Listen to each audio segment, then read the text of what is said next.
People who want to look like they work can now buy $425 jeans featuring fake mud while they sip on their Starbucks Unicorn Frappuccinos that they are apparently stressing out baristas that have to make them.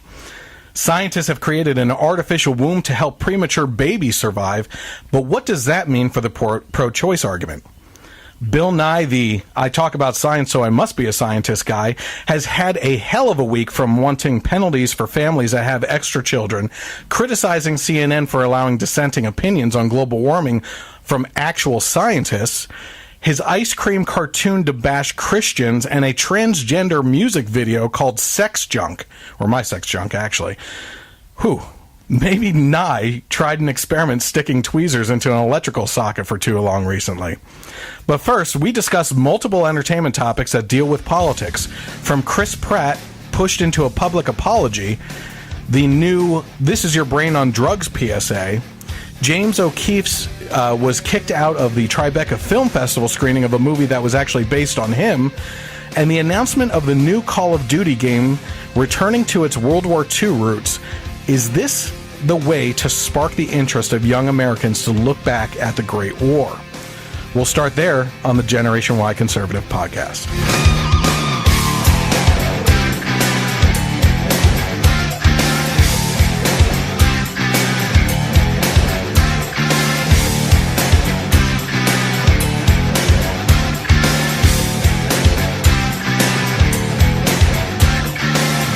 Welcome to the Generation Y Conservative Podcast. Everyone, happy you could join us tonight. You may be watching us right now live on Facebook, where you can interact with comments and questions. You can also find the Generation Y Conservative on Facebook, YouTube, and Twitter by searching for the Generation Y Conservative. You can also find the audio version of this podcast on Google Play, Stitcher, and KLRNRadio Sundays at 3 p.m. until 5 p.m.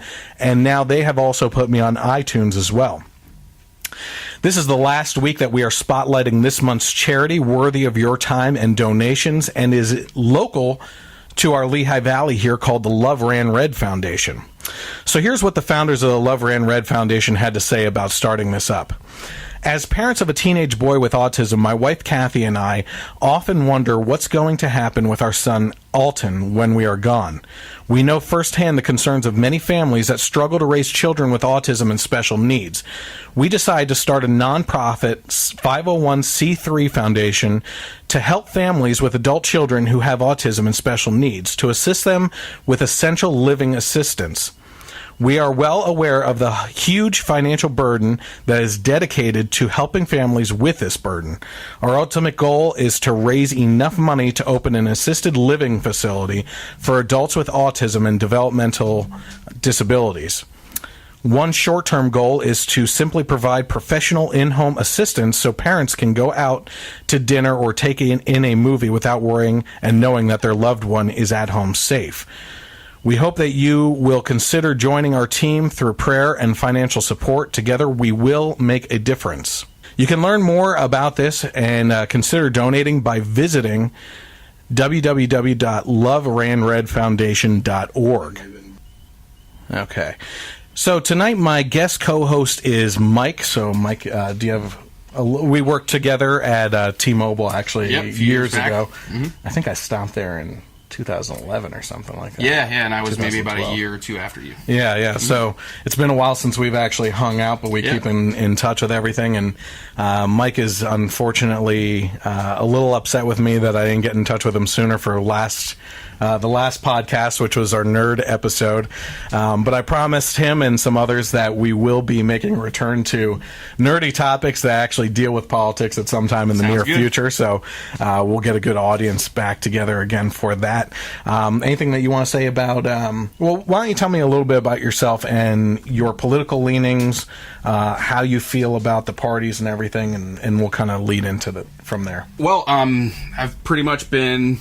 on the right side of things since I've had an interest in politics, and you know, more conservative. There are a couple of things that I'm not as strict on, but for the primarily fiscally conservative. That's like the stuff I really care about. And to be honest with you, you know what? To be honest with you, real quick, that is the most important thing to me. Yep. You know, social issues, I believe that the political parties, both the right and left, use social issues to divide us and gain votes. Yep. You know, if we can agree on 80% of the financial economic issues on how to get the country on the right track and give a good level of, you know, personal freedom that should be guaranteed to us through our Constitution and everything, then you live your life, I live mine. Yep. Let's just get the economy on track so we can actually support those lifestyles. Yeah, pretty much. know? You know, even with some of the social issues, the kind of way I look at it is like, listen, I'll prioritize the issues that are important to me and vote that way. And then if there's a social issue and I vote one way but my way loses, so be it. That's the system working itself out.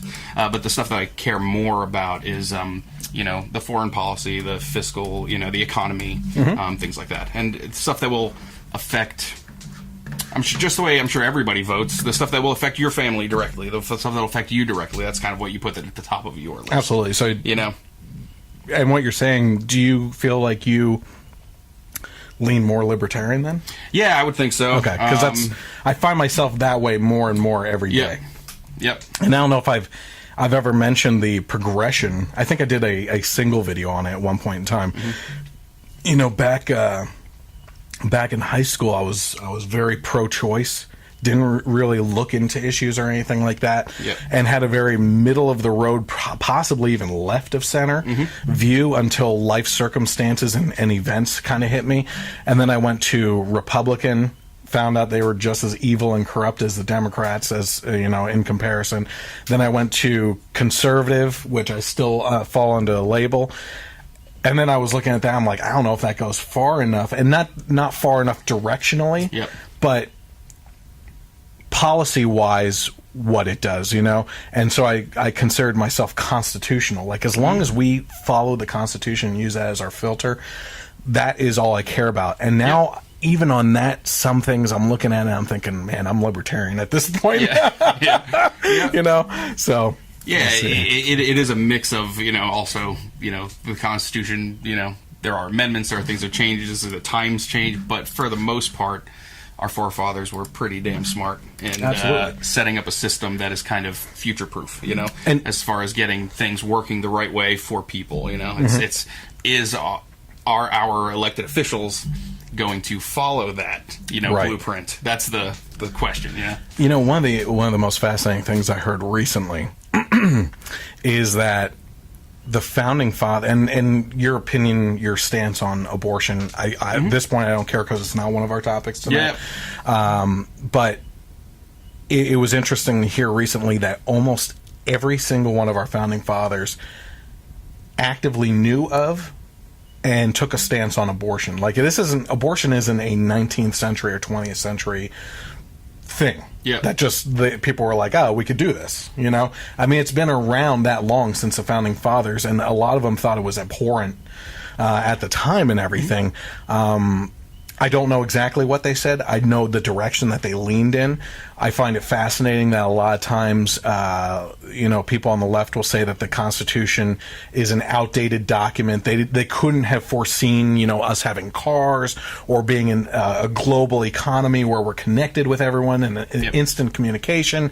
And, you know, abortion comes up in that. They couldn't have foreseen, like, women's health issues and choices. And then you start to hear about these things like they did know about these types of things. And not only that, the Constitution, it's such a... I'm going to start glowing and, you know, go about the Constitution because I think it's one of the best things ever. But, you know, I think it's a document that is living and not changeable. And I think that you can pick out almost any situation and still have it apply. And that's what the Supreme Court is for. I mean, to look at what situation you're presenting to the court and actually bring it to the Constitution and use that as a filter. Now, people like Sotomayor probably wouldn't even consider that, but you know. So, all right. So as I mentioned in the introduction, we have a couple entertainment industry things to cover. Did you notice that on the list of entertainment things, I kind of threw you a bone with a nerdy topic with the Call of Duty franchise? Yeah. Okay. Yep. Appreciate it. So, as I mentioned in the introduction, we have a couple entertainment industry things to cover before the main topics, and we will start with Chris Pratt, who is a star of the upcoming blockbuster Guardians of the Galaxy Volume 2, which, if you listen to me regularly, you know that I'm super excited about. And, by the way, yeah, I think you'll be joining me possibly. That would be great. I found out that we will be going to see it on the 8th. It's a Monday night. All right. So if you can make it for that. Yeah, that should be fine. I hope to have a lot of people involved in that. And so that's going to be the next review coming up. If you want to check out my YouTube page, the last review that I did was The Fate of the Furious with Josh, also a fellow friend of mine. And we had a great time. And Josh is extremely liberal. Yeah. And he had a blast. Like you could tell in the video. I mean, it's amazing how, like, conservatives people can and get liberals along. can get along. We can find common ground. It's incredible. Sure. But what's really funny about that is I said to him in a text message, I literally had to edit out 20 solid minutes of us laughing. Yeah. So I believe that. So go ahead and check that out on the YouTube channel. But we're talking about Chris Pratt here, so we're both super excited about Guardians of the Galaxy. Probably, I still consider the first one my #1 Marvel movie. Yeah, it's up there. Honestly. It's up there. So in an interview with Men's Fitness magazine, Chris Pratt stated, "I don't see personal stories that necessarily resonate with me because they're not my stories." Pratt is 37 and told the magazine, "I think there's room for me to tell my stories in this case, and probably an audience that would be hungry for them. The voice of the average blue-collar American isn't necessarily represented in Hollywood." So, does that sound very controversial? No, not at all. So you're going to find, I might have to read through this again. Oh, there's a moth going right in front of the camera. Yeah. I might have to read through that again because of some of the comments that came out on it. Them trying to tie this to a very racial statement, apparently. But, to me, it hardly sounds controversial. But here's some of the reactions from around the web. The Huffington, as Rush Limbaugh puts it, the Huffington Puffington Post said, "Foot, meat, mouth." That was all they had to say about that. Marie Claire, and this is the one I want you to focus on tonight, is the most critical, said, "While it's nice that Chris wants to see more people like himself on screen, he is a straight white male." 3 strikes against him right there. Oh, my God. His evilness is just, I'm surprised he didn't have a cat in his hand just stroking it while he was doing the interview. And Hollywood has an actual diversity problem at the moment, both in terms of race and gender. So actually, maybe it's time for there to be less stories like Chris Pratt's and more stories about, literally any other marginalized community in this country. So my question again is, where in this original statement did it specifically target straight white male blue-collar workers? He literally said blue-collar workers. Yeah. There's no such thing as a black blue-collar worker. No. Yeah, I mean, that doesn't exist. They're all white-collar. Yeah. I mean, sure. And that which directly contradicts what we're saying as a race issue in America. Never been a gay construction worker. No. That's never happened. So the Daisy Duke's on. You're right. So People Magazine also said, they chimed in. Sorry, I was thinking to myself, People Magazine is not the one he did the interview with. No, but that was Men's Fitness. So People Magazine said Chris Pratt isn't afraid to admit when he's wrong. So unfortunately, first of all, do you follow Chris Pratt on social media at all? Not really. No. Okay. I don't. I kind of have fallen off of the following celebrities in general on social media. Like, I kind of don't just care anymore. I completely understand. But there are some that I like, and I probably should be following. You should be, and because one of the major things I like about Chris Pratt is he is until this incident unapologetic in how he handles his personal life. The reason why I started following him was, I believe it was last Easter, he had on his Instagram, and this made the news because the liberals were apparently upset about this, he had pictures of him carrying a huge crucifix out to the center of a field near his house with, I think, 2 other ones that his friends helped with, and set them up and like installed them in the field. Yeah. You know? So, of course, that would drive liberals crazy because, you know, God forbid this guy actually celebrates Easter for what it's actually meant for. It's not just bunnies and eggs. If he was just tossing eggs out there into the field for his kid to find, that would have been one thing. But so he goes and he does this, and he is unapologetic about being a Christian, right? Mm-hmm. I honestly, he stays away from political views. Sure. I want to... Okay, I'm projecting myself on him. I want to assume that he's more conservative than anything because of him outwardly showing his Christianity. But he doesn't ever talk about politics, and it's the smartest route to take as an actor. Yeah. Because I hate... Like, I have a hard time watching Sean Penn, Matt Damon, and all these other actors. You know how gorgeous Scarlett Johansson is. Every time she opens her mouth about politics, I'm like, I can't... You know, we're talking about a Black Widow movie coming out. I'm like, I really would have wanted to see that, but now I'm like, I don't know, you know. Yeah, and you know, because of that, especially with how rampant it is in the in the Hollywood industry, I've kind of just, for my own just personal enjoyment of entertainment, I just kind of like block out. Like, I just assume I wish I could do it. I just assume they're all like that and the worst, and just whatever. If I want to watch a movie, I'll watch a movie, and that's it.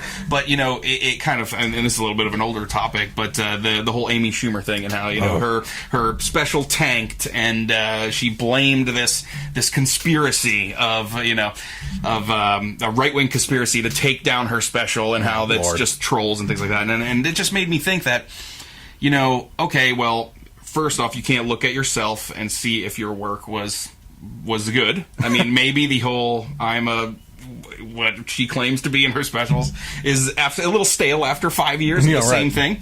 But then the other thing is, you know what? Even if there is some truth, those are the consequences of alienating 50% of your possible customers. And that's why... So that's what happens. I think he still holds the #1 spot as a comedian is Jeff Foxworthy. I mean, you're talking about... So Amy Schumer and comedians like her, she caters to the coasts, right? These big liberal cities, and a couple spotty ones in between, like Chicago maybe and stuff. But Jeff Foxworthy and that whole... What is that? The Blue Collar Comedy Tour, right? Yeah. So they cover the whole center of the United States because they actually... at least know the common struggle. You know what I mean? Because they comment on it perfectly. You know? Or commentate on it. Now, you bring up Amy Schumer and blaming her special. I'll go off into nerdy territory here with you. So I also read that I forget his name, but the guy that played Iron Fist in the Iron Fist Marvel series. Blamed Finn Jones. Finn Jones. He blamed the failure of that show on Donald Trump. And I didn't read the exact explanation because I'm like, give me a break. So I didn't even look into it. But, you know, I know Matt, who's been on the podcast, ranks the Iron Fist series as the lowest of the Marvel series. I personally liked it. I did too. I did like it a lot. I also rank it the lowest, but I still thought it was good. Which had says its problems. It had its problems. Very slow going. It had a slow burn, and also him supposed to be the best martial artist in the Marvel, you know, and the scenes just weren't there. But then you read interviews with him saying that they had him practicing like 15 minutes before the scene that they were shooting. And it was like, so what are they working with? But it's this the whole whitewashing controversy that you've talked about with Ghost in the Shell and everything. And it's you know, Danny Rand, since he was created, was a white guy. And part of his story was the fish out of water, you know? So that's part of it. So it's... Oh, is that what people are complaining about, too? That they didn't cast an Asian American, you know, to be the martial artist in the Marvel Universe. What was the sidekick's 1979, that character was created, and he was a blonde white male, you know, that was a fish out of water, you know, in that culture. You know, I was kind of surprised... we're going way off topic here, but that's fine. I was kind of surprised because my only experience with the Iron Fist has been the cartoon series and stuff. With the kids and stuff. Yeah, he always plays this kind of surfer. Well, not a goof. He always plays this laid-back kind of like California surfer guy. You know, like, yo, man. You know, I guess. Yeah, exactly. So, all right, so let's jump back on the topic here. So, unfortunately, in this case, with Chris Pratt usually following in the footsteps of being unapologetic, the star did cave and tweeted out shortly after this interview. That was actually a pretty stupid thing to say. I'll own it. There's a ton of movies about blue-collar America. There are. But I don't think they are... They're not really about... No. Blue collar. Yeah. They're about something else. It's about a guy it works in the Midwest and is a coal miner, but it's about something else, you know? Exactly. It's the backstory of a character. Yeah. It's not the story of the movie. I agree with you. That's a great point. It's not a biographical picture, you know? It's so... No, that's a great point, actually. Okay, so let's move on here. So does anybody remember the original PSA? This is your brain on drugs? One more thing about Chris Pratt, real quick. Yeah, go for it. If he didn't have a massive movie coming out in the next week or two, would this apology have come? I'm just wondering. Yes, I was just going to say, not that he would have gotten the backlash. Blockbuster, you know, it could pressure, like, did he care about this so much, you know, these magazines? Or was it Disney saying, hey, you know, we got Guardians coming out, and, you know, we need you to do something about this. So I'm just throwing it out there. Chris Pratt is of the caliber actor right now that he... I'm trying to think of how to say this without cursing. He shouldn't give a flying crap about having to apologize for something like this. Because let's say Disney is a very liberal studio. Mm-hmm. That leaks into their ESPN footage and everything like that with their anchors and what they say. There's some exceptions out there. But one thing is that, you know, I could totally see what you're saying, that they may have pressured him into an apology. If I was Chris Pratt, though, and I actually backed up what I was saying and felt that, I would say, okay, what are you going to do? Recast Star-Lord? Yeah. I mean, good luck with that. Yeah. Let's see how the fans react. Yeah. Okay, wait on my apology. I'll have, like Tony Stark, when you call, I like to put you on hold and watch the red light blink. Yeah, right. So we were talking about this original, This Is Your Brain on Drugs PSA that aired... Get ready for this. How old are you, by the way? 35, 36. Okay, so you're right at my... You're a little bit older. I'll just throw that out there. Oh, great. But so this actually aired back in 1987. Can you believe that? Yep. That's pretty crazy. So, a remake is now out starring the She's All That actress, Rachael Leigh Cook, which... You know all those movies she's been in since that movie? Yes. Yeah. Yes. To highlight racism now. And it actually... It's moved from the main topic being drugs to this using drugs as a vehicle to talk about racism instead. Yeah. Did you actually watch it? Yes, I did. Okay, the treatment, of people that are caught, basically. Exactly. I'll give him points. Pretty clever with the white egg and the brown egg. Kudos to the creative team. Which in the brown eggs defense, it's farm fresh. Yeah. So let's see here. It says the ad focuses on the fact that minorities that use drugs illegally are more likely to be in prison and have their life forever affected in a negative way over their white counterparts that may do the same but never actually be caught or prosecuted. And this actually happens to be one of the main topics of Netflix's documentary 13th. Did you ever get a chance to watch that at all? I've seen it pop up, but I haven't watched it yet. Shout out to Matt again, my co-host that has shown up before. He led me on to that, and while I had very big disagreements over some of the source material that they were using, and especially some of the guests that they had on to talk about issues, like I believe his name is Professor Gates. You remember the guy up at Harvard the professor that got drunk, went to his house and forgot his keys or was fumbling around and broke into his own house, and the Harvard police officer arrested him because he didn't have any ID on him or anything. And then Obama threw a fit over it and said that the police acted stupidly or something like that. I think that's the same Tide situation. But he's in it talking about racism. Your situation was because you were a dummy that got drunk and broke into your own house and didn't have identification on you when the police caught you. I mean, the neighbors called the cops on him because he was an idiot. You know what I mean? Not because he was black. Yeah. It happened to be that way. And then they had to have this whole stupid Beergate situation over it. But in this case here, so the 13th, I recommend watching that for argument's sake, because in future conversations that you might run into, some great points are brought up in this movie. There's some things I disagree with, but it at least will give you an obvious way to recognize some of the very obvious things as well that happen out there. And the 13th, I mean, they talk about how this very situation, that minorities are more likely to not only get caught with drugs, but be prosecuted for sure and go to jail, and in higher numbers than white people. Statistically backed up from what they say. I can only go off of what they say. I didn't really look into it any further because I would figure there would probably be massive articles coming out like against this or anything. But this PSA chooses to skip the physical and mental effects of drugs on the body and shoot straight for this incarceration comparison between whites and minorities.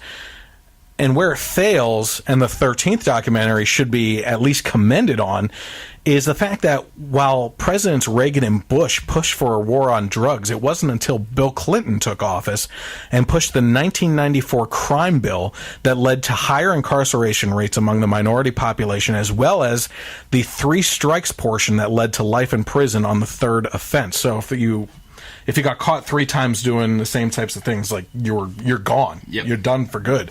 And that was under the Clinton administration, right? Yep. So the real question here for this commercial is, why now? Why is this commercial coming out right now? Did Rachael Leigh Cook, and the team behind this PSA push for Hillary Clinton during the primaries and the general election? The one whose husband pushed this law and the country into these problems? And who she herself actually stated that young black men are super predators? Did you ever hear her state that? Yeah. Unbelievable. And you had the community, the liberal community, just flocking behind her. This woman can do no bad things. I mean, she is an evil person. I'm sorry. I mean, I don't like Trump, but Hillary Clinton is evil. Yep. You know?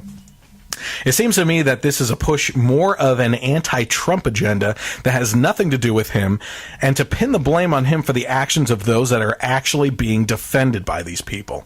But in all likelihood, those that supported her, or Hillary Clinton in this case, are oblivious to these facts and don't want to confront the truth anyway. You have anything else to say on that at all, in this PSA or anything? It's just the hypocrisy is just unbelievable. It's the Clintons' track record with this, and the other thing that kind of drove me nuts about the PSA itself is basically, then the cops do this, and she smashes the eggs she took the frying pan and they're treated it like this while the white eggs are living in their picket fence and all this stuff. And it's just like, you're taking, are there bad cops out there? Sure. But to paint the broad strokes of that's the entire police department, and this is what's going on and everything like that. And if is it right if white people doing the same exact thing aren't getting the same treatment as African American people or anything like that? No, it's not. No. Yep. But does that mean that we shouldn't be doing that to the black people that are getting caught, or we should be doing it to the white people that are getting caught? Exactly. That's where the real conversation should lie. And it's absolutely everyone should be treated equally, especially when it comes to with criminal acts and things like that. So but it's just this you're absolutely right, it's being used as a tool to attack the Trump administration, even though he's not, it's because he supported the police department throughout the campaign and things like that. So it's just, they I feel like they're looking for anything they can, to just thank God this whole police versus the minority population, as far as news cycle goes, has died down a lot since Pepsi summers ago. Cured everything. Oh yeah. Yep. I should always have a cooler here with Pepsi in it, just in case my guests get heated and I just have to hand it. Hey, here's a Pepsi. Why fret? Why so mad, bro? Here you go. But what really upset me is the fact that, it's things like this, constantly going after the cops in these situations, trying to enforce the law, that re-stirs the pot and gets things going again, and it's this constant talking about it. Not that it shouldn't be talked about, but, the people that actually end up getting hurt are not the people that are jerks, right? Yeah. So there's bad cops out there. It would be ignorant to say that there aren't. But when the community gets pissed off at the police department for these types of actions, and they start literally going on assassination sprees like they did 2 summers ago against cops, they're killing cops that most likely didn't have anything to do with it. We're just trying to do their jobs and get home to their families. Yep. And in the meantime, these bad cops are still out there doing what they're doing. Not that those cops should have been the ones shot. They're just, this whole angle of trying to defeat hate with violence and hate itself has really turned the American tide in a very bad direction that I've been lambasting or going against since I started this podcast. I've turned into literally sounding like the liberal of use love and not hate. You know what I mean? Absolutely. Yeah, it's just been crazy. It is. That's exactly what's happening. The people that are anti-fascist, all this stuff, and they're the ones that are shutting people down, that are using violence, that are running around all dressed in black with black masks on so you can't see their faces. Identity, Real true the cowards is what they are. Pretty much. And the best thing you can do with someone you disagree with is listen to them. Yes. Yeah. That's the best thing you can do. If they're giving you like ammunition to use against them if you really disagree and you feel like your point is better. You know? And and that's the only way that people can come together and find a common ground and move forward. But to block people from speaking, to use violence the way that it has been used, even at the inauguration and things like that, and it's just like, what country? I feel like we're for a while there. I thought we were living in like the uprising of Iran or Egypt or something there for a little bit. I'm like, what the heck is going on? It's mind-boggling. Man. So before the podcast started, we were talking about James O'Keefe. So the investigative journalist James O'Keefe of Project Veritas was escorted out of the premiere of Acorn and the Firestorm, which is a documentary film about the group Acorn, in which he is featured, and this all happened on Sunday at the TriBeCa Film Festival in New York City. So I was trying to fill Mike in here on Project Veritas and what they've been doing. Live Action has done a lot to expose the Planned Parenthood industry, and Leela Rose is a young woman who does that, and it's just fantastic. I think she's actually worked with James O'Keefe. But James O'Keefe is the original guy that went undercover into Acorn and exposed just all the stuff that they were doing, and it led to Acorn being shut down.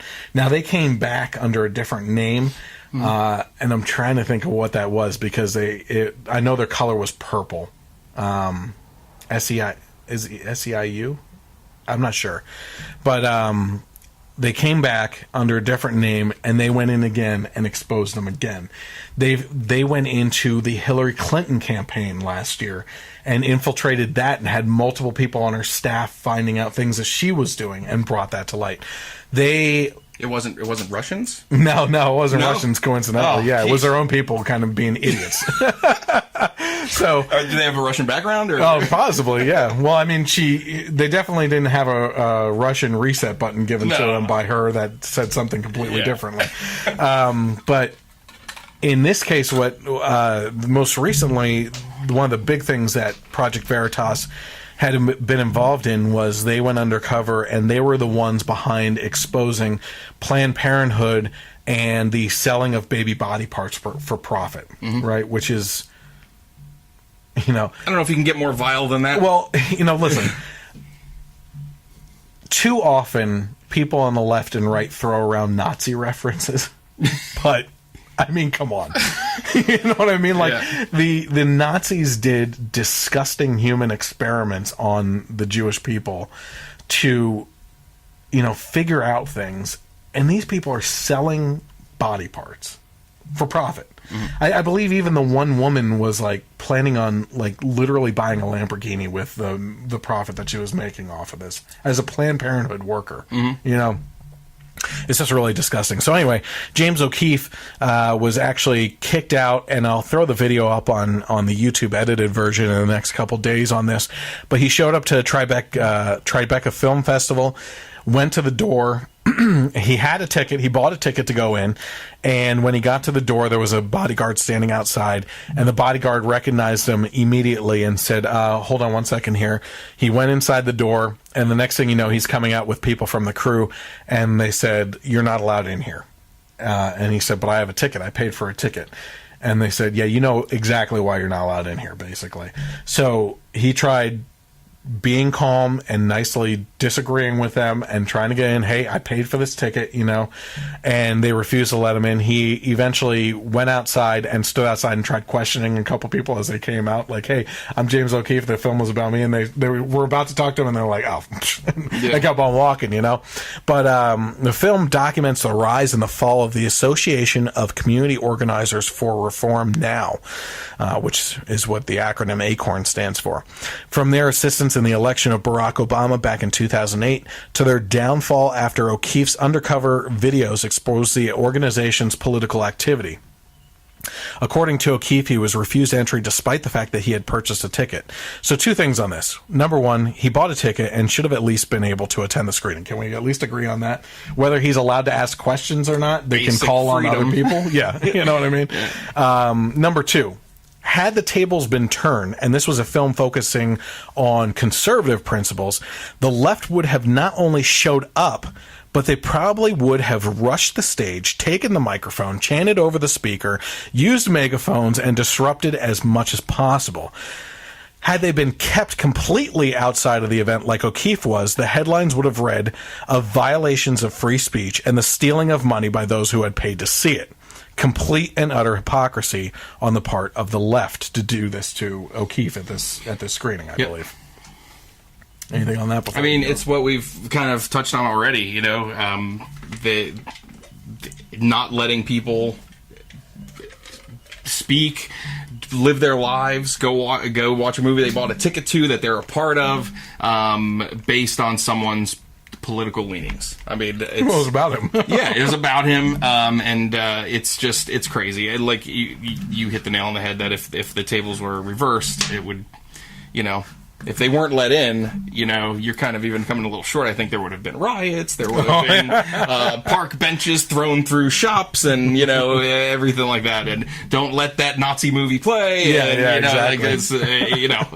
So it's just. It's the world we live in now. The left, the progressive liberal left, and it's not Democrats. I don't want to throw it on Democrats because people that claim to be Democrats as a political affiliation, I truly believe that they're focused more on social issues and believe, in my mind, that the fiscal environment is something that comes and goes in waves, and there's not much control over that. But it's the liberal left that claim to be so tolerant of other people's opinions if you agree with their opinion. That's all it is. Accept everyone, if as long as they agree with you. Yeah. That's pretty much it. I've basically, I said this to someone in the military one time. I got into a discussion as a naval intelligence officer I was talking to, and he said, do you really think that we're using Homeland Security in these databases collecting metadata to spy on average Americans? I said, well, if you remember correctly, back when Janet Napolitano was heading up all this kind of stuff, she literally labeled Christian groups as possible domestic terrorists, the right people of a right political affiliation as political terrorists, people that were for lower taxes, people that were of religious affiliations. I don't know if I said that or not. Yep. And like down the line, and basically I thought to myself, I must be red flagged in the system 16 times. 16 ways from Sunday at this point. Like, I must be one of the biggest terrorists in the United States right now, just because I'm a white male Christian conservative. You know what I mean? And God forbid I talk about politics online and stuff like that, you know? It's just ridiculous. So let's see here. Okay, so we'll move on. Get ready. How hasn't your door been knocked down with a battering ram by now? I don't get it. I moved and didn't update my address yet. So I'm waiting. By the way, this is rerouting my IP address every 10 minutes. So nice solid VPN. Okay, so let's talk about Activision and Sledgehammer Games have officially announced this week that their newest game in the Call of Duty franchise will be returning to its roots as a World War II game. Now, why is this a topic for tonight? Well, besides the obvious fact that Mike and I here are geeks and video game players and love to do this kind of stuff, I also think it brings up an interesting angle on history. And what was interesting...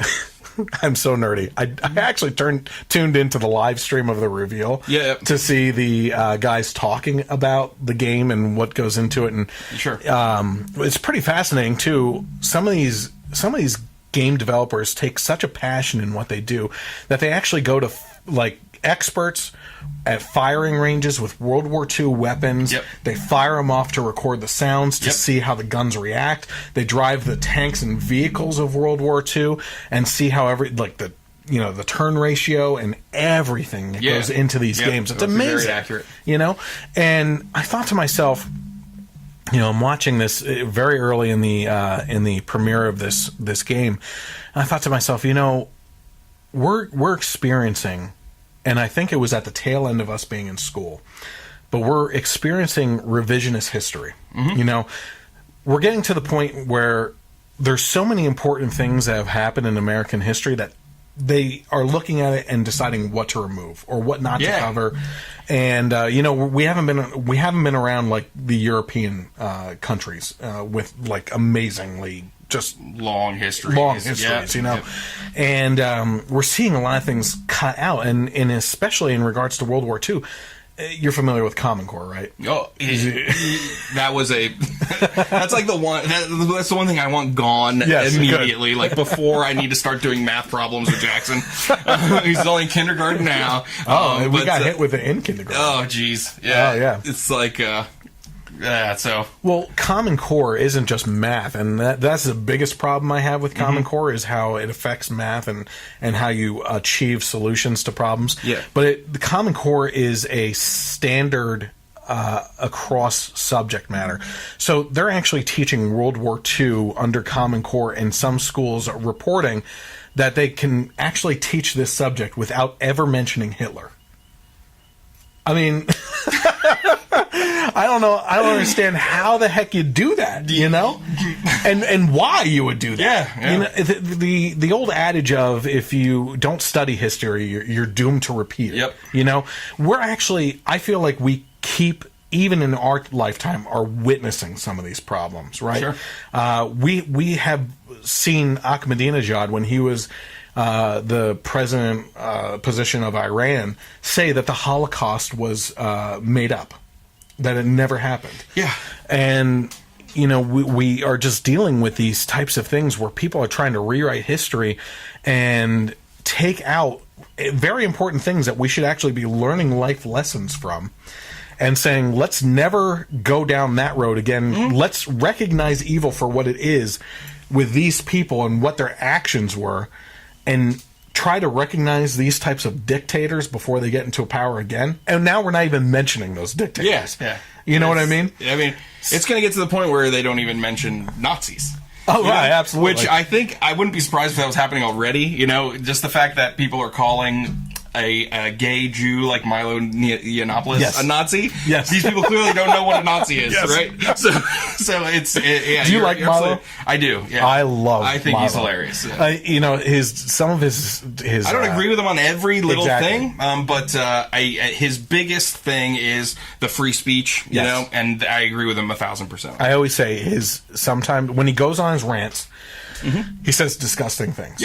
But between those rants is such meaty researched material that he knows off the back of his hand that you would be obliterated in an argument with him. And the rants are also like the provocateur side of him, you know, the entertainment. Yeah, I mean that's what made him. But the one thing you can never say about him is that he will answer every question. He'll talk to anyone who disagrees with him. Yeah, and he actually searches them out. Yeah, he'll look for that, you know, because again, they give him ammunition, you know. So, but you know, and that's just something you don't really see from the other side. The other side wants to shut you down. Yeah, absolutely. Kind of like a Nazi would.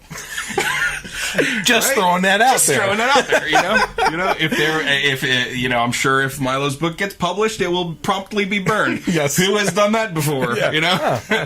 Well, I don't know. I mean, it's probably not in the history books. No, yeah, it's not taught. Because those were burned. It's not taught in school. But so what I found interesting about this Call of Duty title is I was sitting there thinking to myself, with all this revisionist history, people not covering certain topics anymore and everything. Look, Call of Duty and Battlefield are the two big war franchises that you have fan bases on either side and both sides, right? I happen to more align with the Call of Duty side. I just have more fun with it for some reason. But that being said, if this is an avenue for a new generation of people to be like, no way, people thought like this as opposed to what we're seeing now, and they actually look into history and start researching it on their own. Now, my wife happens to disagree with me on that. She thinks, like, she said, first of all, you would think she hates me. You wonder why she marries me, but she's like, come on. A guy that someone that plays video games is really going to take the time to look into history. Do you see the guy with the podcast here? I mean, come on. You know, So, but it's like, you know, I think that these types of things spark interest, and it could be little things. You know, as a matter of reference, not that it deals with war specifically, but I read one of my favorite authors is Dan Brown. With the Da Vinci Code, Angels and Demons, the Digital Fortress, and everything. And what I will literally do is, while I'm reading his book, I will have a tablet or a phone next to me.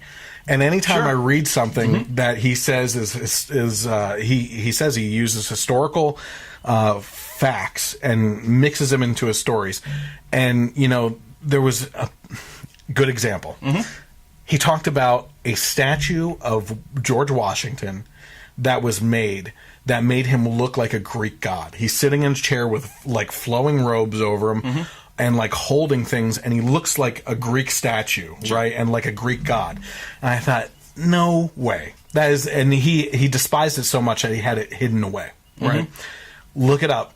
It's there. It's there. You know, and I am always doing that research while I'm reading. If I'm watching a movie that's based on a true story, I will... My wife Tracy will sometimes get like, "What do you do on your computer?" I'm like literally like Googling. Okay, did that really happen? Was that real? The Revenant, you know? Oh, did this guy really get attacked by a bear? Right. So yeah, I do the same thing. I absolutely do the same thing. I was about to go off on another tangent there too. Yeah, I mean, I'm just thinking. Okay, this is what I wanted to say. We actually briefly touched upon this in the nerd episode, but the gaming audience. When, you know, if you look at the forums or the comment sections on IGN, when you specifically talk about political issues or anything regarding fact or history or anything, the gaming community, you never see so many comments as when they bring up these types of topics, right? And you'll have people come out of the woodwork defending, like, right-wing politics. I find it fascinating because the crowd that seems to know the most and put the other side down is people on the right in the gaming community. That actually, and that could be easy to say, like you could say, well, there's a bunch of dumb comments that contradict each other and everything. But I'm talking about well laid out things that are said in these comments. Do you ever look at IGN's like comments? Occasionally, but not too much. Okay. So, besides the obvious fact, like I said, that it would be a great, interesting angle on history, I think. We talked about history being erased. And I also mentioned this, you know, that I'm kind of reminded of one of my favorite miniseries, which is The Band of Brothers. Mine too. I've seen it probably 10 times. Oh, and I cry like a freaking baby on that last scene with Captain Winters. with the sitting on the porch with his grandson. Yep. I don't even want to say what he says because I'll start like tearing up and choking up. But this is on HBO. It chronicles the camaraderie, basically, of a specific group of soldiers led by Captain Winters and their journey from training camp to coming home, capturing the pain, loss, and conflicted interests and ideas of ideology and the mayhem of war. Now, what's interesting about this series is you hear about D-Day, you hear about the major theaters of war and everything all the time. It's a general sky view of who the players were. This is what happened. This is how they moved. This is how they accomplished things. But when you dig down into the stories, the personal stories of like the Band of Brothers and all these other things, and sometimes these games go into the personal story. I think Battlefield 1 actually took personal stories, multiple areas and countries, and actually went into the personal stories and used those in the game as like you playing that character. That's when you hook a person's interest, is with storytelling. Right? I just find that fascinating. So as long as the entertainment stays somewhat historically accurate, isn't this a good thing? Yeah, absolutely. Yeah. It can be, and it definitely is a type of educational tool, as well as something fun and interactive. Our wives don't want to see it that way. No, not at all. But to actually take these real life events and basically put yourself in there and kind of navigate your way through, I think is fantastic. And and I'm right there with you on Band of Brothers. Okay, I've always said, since I originally watched it, that my dream vacation would be backpacking through Europe on their path through Europe. That is like what I would love to do. So it's, do you know if the Eagle's Nest is something that's still around that you can see? I don't know, but that is one spot that I've wanted to see, because it's up on the mountain, oh man, I love that scene when they get there and they start like kind of raiding everything. Yeah. Like, oh, did you guys see this? So, they go into the wine cellar for the one guy, and he's just like in heaven. I think they mention it in the movie, but one of the amazing facts about Hitler is that he was afraid of heights, so he never used that place, the Eagle's Nest, which was pretty interesting. Okay. Let's talk about some cultural news. All okay. Right. So Nordstrom is being ridiculed on social media for selling a $425 pair of Americana workwear jeans that are stained with fake mud. Yep. So the pants, which come from the New York-based luxury denim brand PRPS, are described on Nordstrom's website. The fact that they have to be described is disturbing enough, as embodying rugged Americana workwear that's seen some hard-working action. So, have you seen that there's more? It's not just one pair of jeans. There's like 8 different pairs of jeans. Like stain patterns or something? Yeah. Like one, it's got this white patch on the one leg with mud like on the paint top. Stains or something? Yeah, like it's just like, it's and these unreal. Are permanently there. These are fake stains that are made to look like paint or mud and stuff like that. And this is just shortly after, within the last year, these clear knee window jeans that came out. Like, it's seriously like a clear plastic to show your knees. It's the weirdest looking thing. There are people out there who love knees, I'm sure. Oh my gosh, it's horrible.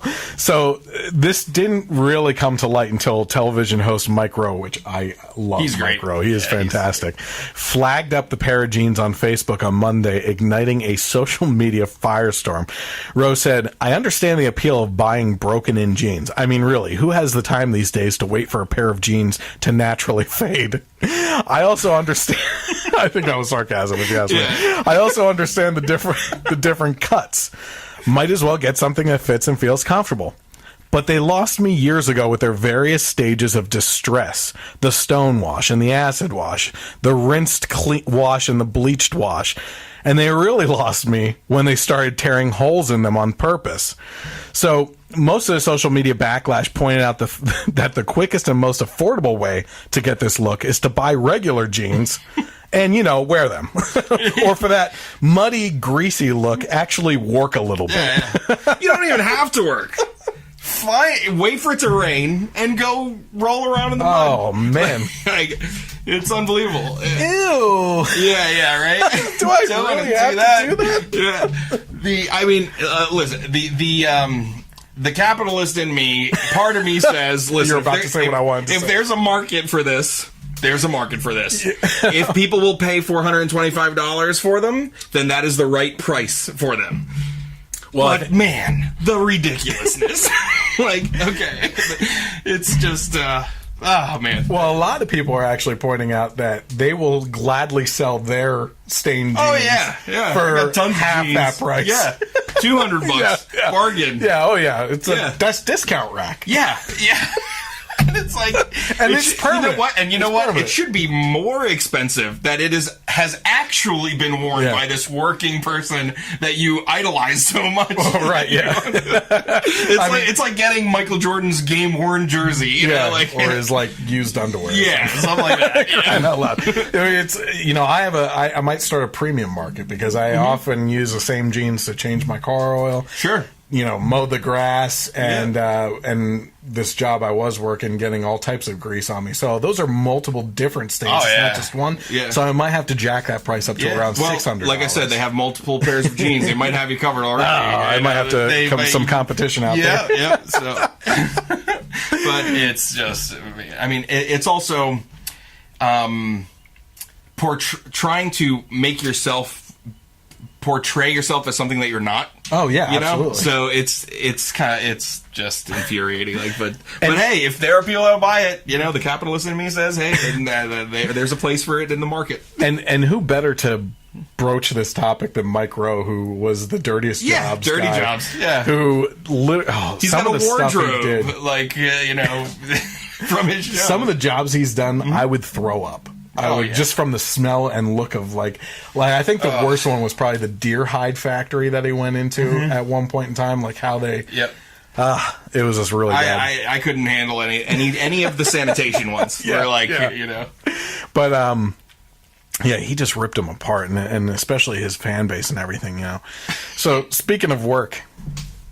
We'll just keep on rolling with these. Yeah, let's do it. Unicorns, baby. Starbucks baristas are apparently really stressed out over making the new Unicorn Frappiccino, you guys. So Braden Burson, a Starbucks barista in Colorado, posted a video rant on Twitter about what a nightmare the pink and blue drink is to make, according to the Associated Press. So I'm going to try to play this video here. It's been a while. It's we actually haven't done this yet for trying out videos, but here we go. I'm going to try to bring up that video for you here.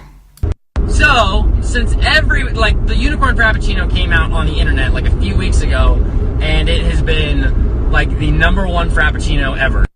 So, because it's been so popular online, everyone's like, oh my gosh, I need to try it when it comes out. Well, today it came out, and I have to tell you, please don't get it! I have never made so many Frappuccinos in my entire life. My hands are completely sticky. I have unicorn crap all in my hair and on my nose. I have never been so stressed out in my entire life. It has been insane. If you love us as baristas, don't order it. It's so difficult to make right after the other. And people were coming in left and right, drive through and in the front. We don't know which type of Frappuccinos go where. We just hand them out. So, for the love of God and everything that is good, don't get the Unicorn Frappuccino! He was basically saying, please don't get it. I have unicorn crap all in my hair and on my nose. I have never been so stressed out in my entire life. Starbucks responded by saying that they plan on reaching out to Burson to, quote, talk about his experience and how to make it better. Can I just say, this is probably the king of hashtag first world problems. Oh, yeah. Right. So, is there a bigger one than that? So, a Reddit forum for Starbucks baristas is full of complaints about the Unicorn Frappuccino, as the Washington Post had noted as well. One poster called it the frap from hell, while another asked, is there a way to turn off unicorn fraps? Someone else pointed out a photo of themselves giving a middle finger to a sign featuring the drink, and baristas have also been speaking out on Twitter, with some saying that they are glad their store has sold out, or pleading with customers not to order the birthday cake flavored concoction. But this leads to the obvious question. Can these people finally get that $15 minimum wage that they've been pushing for? Yeah, right. I mean, they're working so hard. Wading through unicorn crap, right? It's like, you got it on your nose. And if these baristas are stressed out over this, they need to try an actual manual labor job, and that unicorn frap will seem like an arts and crafts day of stress relief.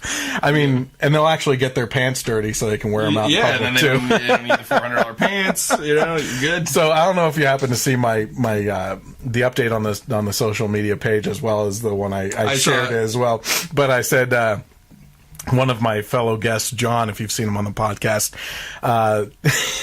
his suggestion was that we should start a GoFundMe page to raise. I looked up. He didn't say what the amount was. I actually looked up the price. Apparently, they're like $4.25 each or something like that for these unicorn frappuccinos. That we should start up a GoFundMe page and raise $500 to go into Starbucks, since it stresses these people out so bad, and order 100 unicorn frappuccinos.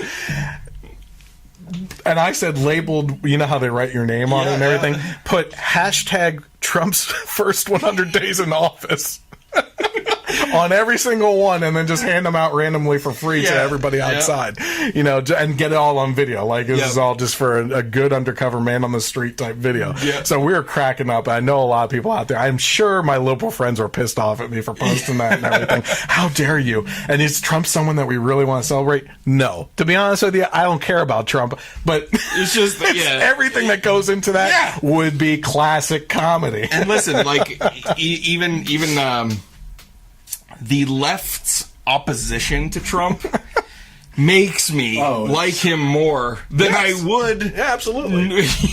You know, without it being there. So it's, you know, and there would be the inner struggle, too, of like, I don't want the Trump Frappuccino, but I want free stuff. You know? So there's like that. Ooh, should I or shouldn't I? Oh, man. It's great stuff. Anything else to say on the unicorn frappuccino? I mean, we could talk for hours on it, but, you know, we could probably wrap it up there. Okay, so so I just said, just remember that the next time that you go into Starbucks, okay, the plights of the barista. When you go in there, the mud-stained jeans may be fake in the joint, but the pissed off attitudes of the baristas are certainly true. Very real. Yeah, very real. So, all right. So let's talk about only in America could we go from Captain Winners, yes, and to Mr. Brandon Starbucks barista. Yeah, having a hard time with the unicorn. He's like going through the forest and off the beach of Normandy into the forest of what was that? What was that forest? Well, Battle of the Bulge, they did. The Battle of the Bulge, and that force specifically has a name, I forget. He's watching his people that he went through training, his brothers in arms, getting their legs blown off, and this guy's like, guys, this unicorn crap is all in my hair! It's the worst stressed out day I've ever had in my life! My word. Yeah. Don't order it! Please, God, don't order it. So, all right, so let's talk about some technology. I think this is amazing. We're going to talk about technology, science, and some engineering as well. This week, Rush Limbaugh was among the first to deliver the upsetting news for the Trump crowd that the wall may not be happening in the foreseeable future because of budget concerns. But out of the ashes of despair arose an idea from Senator Ted Cruz on how to pay for said wall. Senator Ted Cruz, a Republican of Texas who was actually in the primaries running for president, and I still support him, introduced a bill calling for the use of $14 billion seized from drug cartel lord Joaquin El Chapo Guzman to be used to pay for the president's border wall between the U.S. and Mexico. $14 billion goes a long way toward building a wall that will keep Americans safe and hinder the illegal flow of drugs, weapons, and the individuals across our southern border. Ensuring the safety and security of Texans is one of my top priorities. Because he's a representative of Texas, so he cares about all Americans. Sure. That's why he ran for president. But as a senator, that's his main priority right now. Well, who the heck can argue with that? I mean, the original concern was, like, from liberals was, well, let's backtrack. His original promise was that he was going to make Mexico pay for the wall. Yep. Right? I have my problems with that because I don't think it can possibly happen. Yep. A lot of my friends that are Trump supporters are saying, well, you put tariffs on them and do all this other kind of, stuff. And they end up paying for it, essentially, and you just designate that towards a budget. Well, in the end, when you do something like that, they raise the cost of goods or whatever it is to you, and we end up paying higher price, and it's just ridiculous. The consumer always loses, Yeah, absolutely. Which is why I know people hate me for this, but I believe that corporations should pay next to nothing in taxes. Because, I mean, they are employing thousands, if not more, people sometimes that end up paying taxes. And if they have more money to hire and grow their business, that's more taxpayers that you're adding to the equation, typically. Yeah. That's a sidetrack. It all comes out when we raise taxes on corporations and things like that. Are we really thinking that they're taking money out of the CEO's pockets? Yeah, I know, right? Are we that naive to think that that's what's happening? I always say that to people.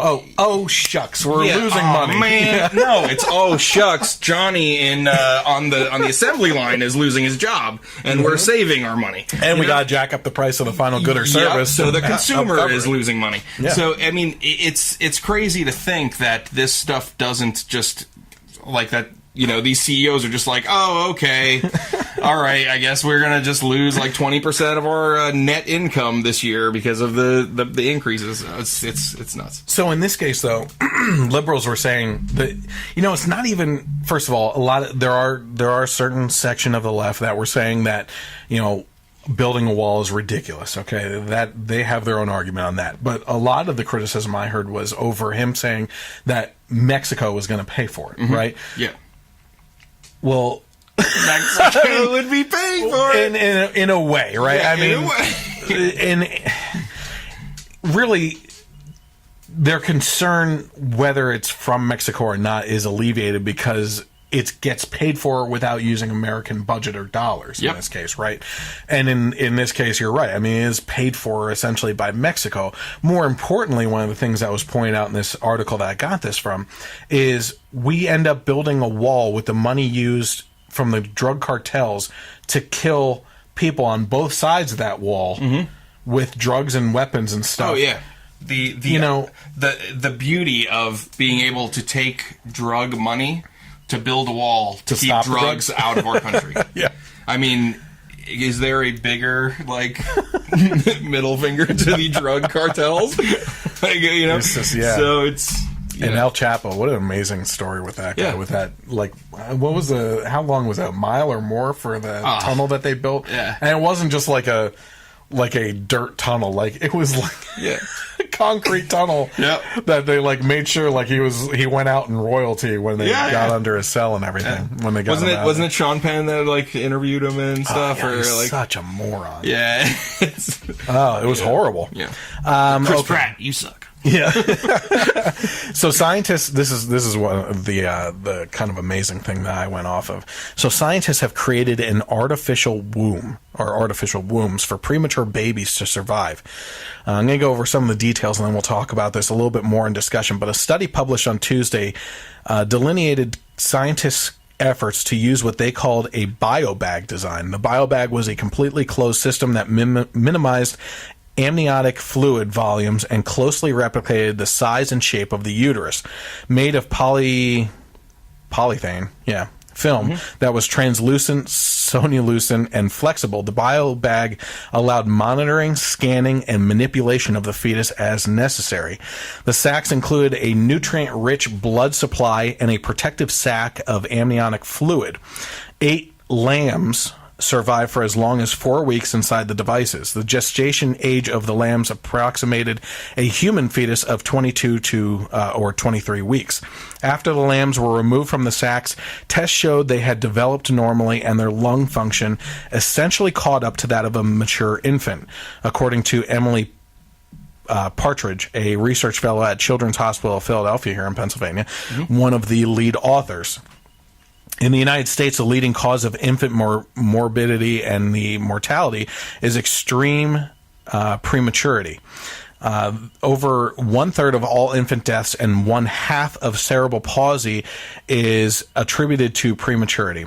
Although infants have survived being born after 22 to 23 weeks of gestation, they have high associated rates of chronic lung disease and or other complications of organ immaturity if they are born before 28 weeks. Thus, giving premature babies an additional 4 weeks could be crucial.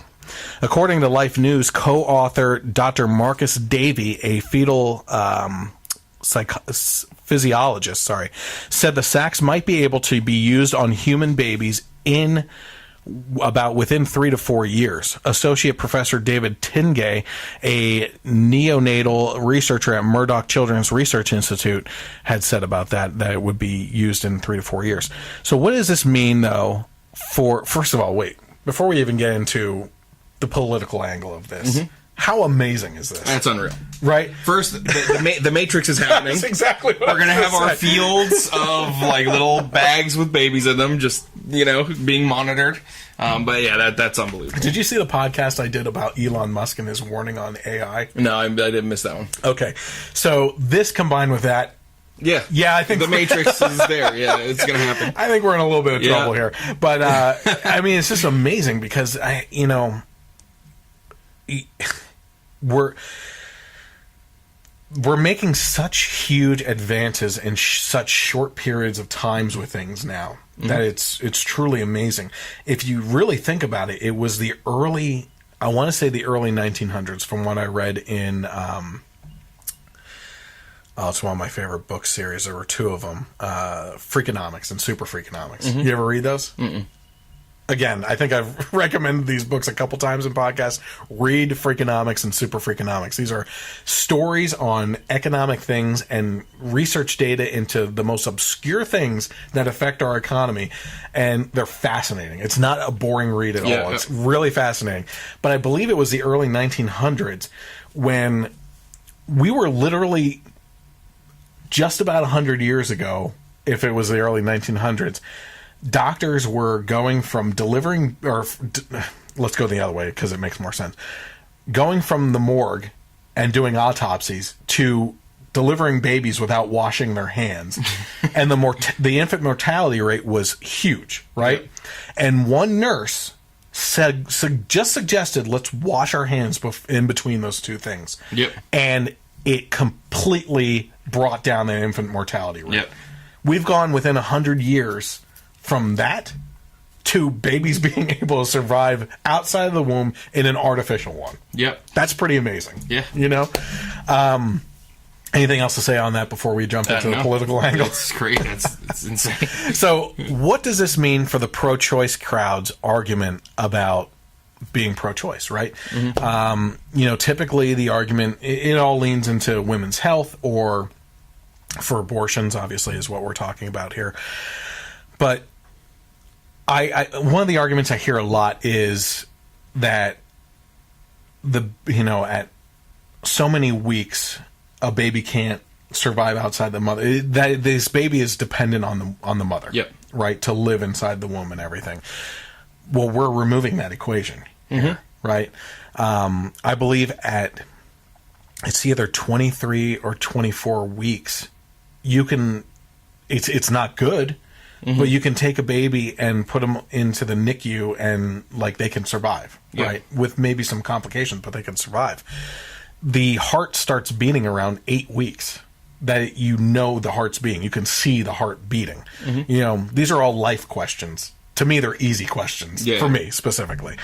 But what does this do for the pro-choice crowd's argument? What do you think? I mean, I don't know what your stance is even on abortion. So, you know, even when I said at the beginning that I'm more fiscally conservative, abortion's kind of the outlier. Okay. You know, I'm pro-life. Okay. You are pro-life. Yeah, I do. You know, I have always kind of had an understanding of the argument of in the case of incest or rape or if the mother's life is in danger. Yep, and those are hard things even for me to argue against. And also that's less I've heard than some 1%. amazing. Yeah, it's a very small percentage, and I've heard some amazing stories of like someone who was raped and did have the baby. But you didn't catch my podcast on that. It might have been where I heard it from. My grandfather was the product of a rape. Oh, really? So there. You did tell me about that. I heard another story from because I remember seeing something about a girl, an article or something. But I remember you telling me about that. Yeah, I mean, so literally, I've counted. The most recent count was 26 members of our family wouldn't be alive today if he had been aborted. Yep. So that's another amazing story of that situation. But I still kind of, you know, in my heart, I have an understanding of someone being raped and if they wanted to go that route. So I would still lean to the pro-life argument. Yeah, sure. But I understand the confliction of the person's mind. Yeah, I'm right there with you. But and I feel like a lot of people on the left, if you're pro-life, they kind of go with the keep your religion out of my decisions and things like that. And for me, I was raised Catholic. I'm a Christian, but that is not a religious. Like, religion has nothing to do with my view on that. It is just, when Tracy and I were having Jackson, our first son, I felt like a dad immediately when I found out. So to me, that was a person immediately when I found out. Yeah. So it's, but again, that's also an issue where if we vote on it and my side loses, then the system says that then there's, So, I mean, I'm not going to be rioting, if but that solves everything. Become legal. But you have to be careful because I might throw a Pepsi at you. Yeah, that's true. Yeah, have a Pepsi. Yeah, you're fine. And then you quit. So I have no interest in fighting with friends of mine who are pro-choice. Right. Yeah. But it's just my personal view on it. But yeah, this does kind of throw a wrench in their whole thing about, okay, if you're concerned with your health, we can take the baby out. We'll put it here. You go live your life, and we'll find a family for things like that. So, and I know that their work needs to be done on the foster. I get all that too. Absolutely. It's not the best system that we have, and it could definitely be fixed or worked on. So, but this is amazing for kind of just getting rid of some of those arguments of why pro-choice is a thing. It's amazing that I always get new angles, specifically on the abortion argument, that literally today, now my day was spent at the Philadelphia Zoo all day today. Yeah. Walking around, so I'm beat. I'm probably red in the face from sunburn and stuff right now. But on the way, I heard on the radio this fantastic point. It's these little things I keep on picking up, right? And the point was that the left will say that this is settled law. Okay? Roe v. Wade is settled law. Well, the counter argument to that is it was settled law in the 1800s that women couldn't vote. Yeah. So settled law. So settled law. Should we not have progressed past that either? I mean, it's just great little. I love lines like that. And that happened to be on Beck's show today. Yeah. But what I would love to happen is for this to not be an issue anymore. Yes. What we should strive for is preventing unwanted pregnancies from happening in the first place. Through education and whatever other means. But it would be amazing if we got to the point in our civilization where there was no abortion debate. It wasn't an issue. It didn't happen because it never needed to happen. Sure. Yeah. So that's where I wish we were at. Interestingly enough, I approached my pastor recently about doing a section at church on like me giving my background story on abortion. for Sanctity of Life Sunday, which happens to be in January, so I'm going to try to push them to have this discussion in front of the church just more sooner than that. Yeah. Because I feel led to have that conversation. I have an interesting angle on it, though. As much as I would love to see Roe v. Wade overturned, I have a different take on it, right? Mm-hmm. I believe that the law is not the problem. It's the hearts and minds of the people that are the problem. Mm-hmm. That want this, that see this as a way of birth control and stuff like that, right? It's almost exactly what you're saying. I want to get to the point where people see Roe v. Wade as a law being something that they don't even want to consider because their heart and mind is in the right place. Yeah. You know what I mean? And so I think that the way to change the hearts and minds of the people is through education. Mm-hmm. You know?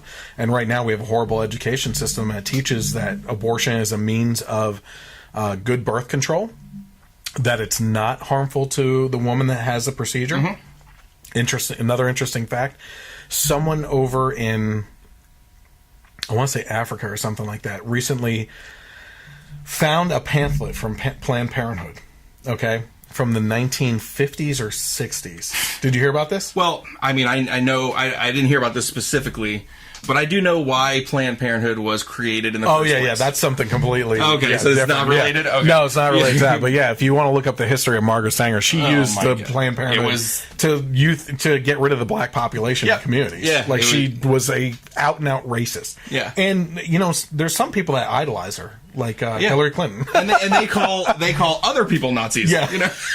Yeah.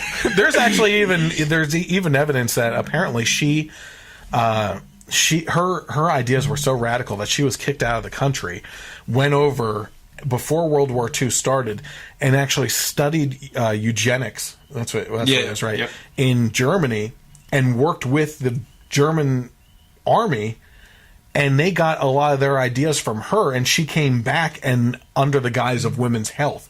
Mm-hmm. That's how she pushed this new agenda. When she was kicked out based on her push for abortion, it was so disgusting to the American public that she was kicked out. She came back and said women's health, and everybody's like, a new term. Women's health is a good thing. Of course. Who can be against women's health? Yeah. That's the game that we play still to this day. Yeah. Right? But, so this pamphlet that was found. An original Planned Parenthood pamphlet that says having an abortion is killing a life. Mm-hmm. It says that. And is potentially harmful to the woman's health and could make her sterile moving forward or unable to produce children. That type of language is completely left out of today's culture. Now, some people could claim that's because of medical advances and stuff like that, but medical advances haven't changed the fact that you're killing a life that they originally stated in their pamphlets. Yeah. In my mind. Okay, so where are we here? Okay, are you ready? Yeah, let's do it. So our main topic for tonight is actually talking about the craziness that seems to be orbiting around Bill Nye and his fascination with trying to pass himself off as a leading scientist of sorts instead of the mechanical engineer that he graduated as. First of all, if you didn't catch Tucker Carlson taking Nye to task and absolutely destroying Nye's global warming nonsense, you need to look up that video as soon as you are done listening to this. I'll also link to that in the YouTube video. But Nye showed up on CNN this week to discuss the Science March and was joined by Princeton University's William Happer, an actual scientist. Happer started the discussion by stating that the carbon dioxide that's emitted by everyone is a natural gas, and the Earth has been greener because of it. So let's cut over to that video now. I'm going to show you that, and we'll discuss after that then. You also say, Professor Happer, that the world is getting greener and people should stop hyperventilating. Flesh that out for me, please. Well, there's this myth that's developed around carbon dioxide that it's a pollutant. But you and I both exhale carbon dioxide with every breath, so each of us emits about 2 pounds of carbon dioxide a day. So are we polluting the planet? carbon dioxide is a perfectly natural gas. It's just like water vapor. It's something that plants love. They grow better with more carbon dioxide, and you can see the greening of the Earth already from the additional carbon dioxide in the atmosphere.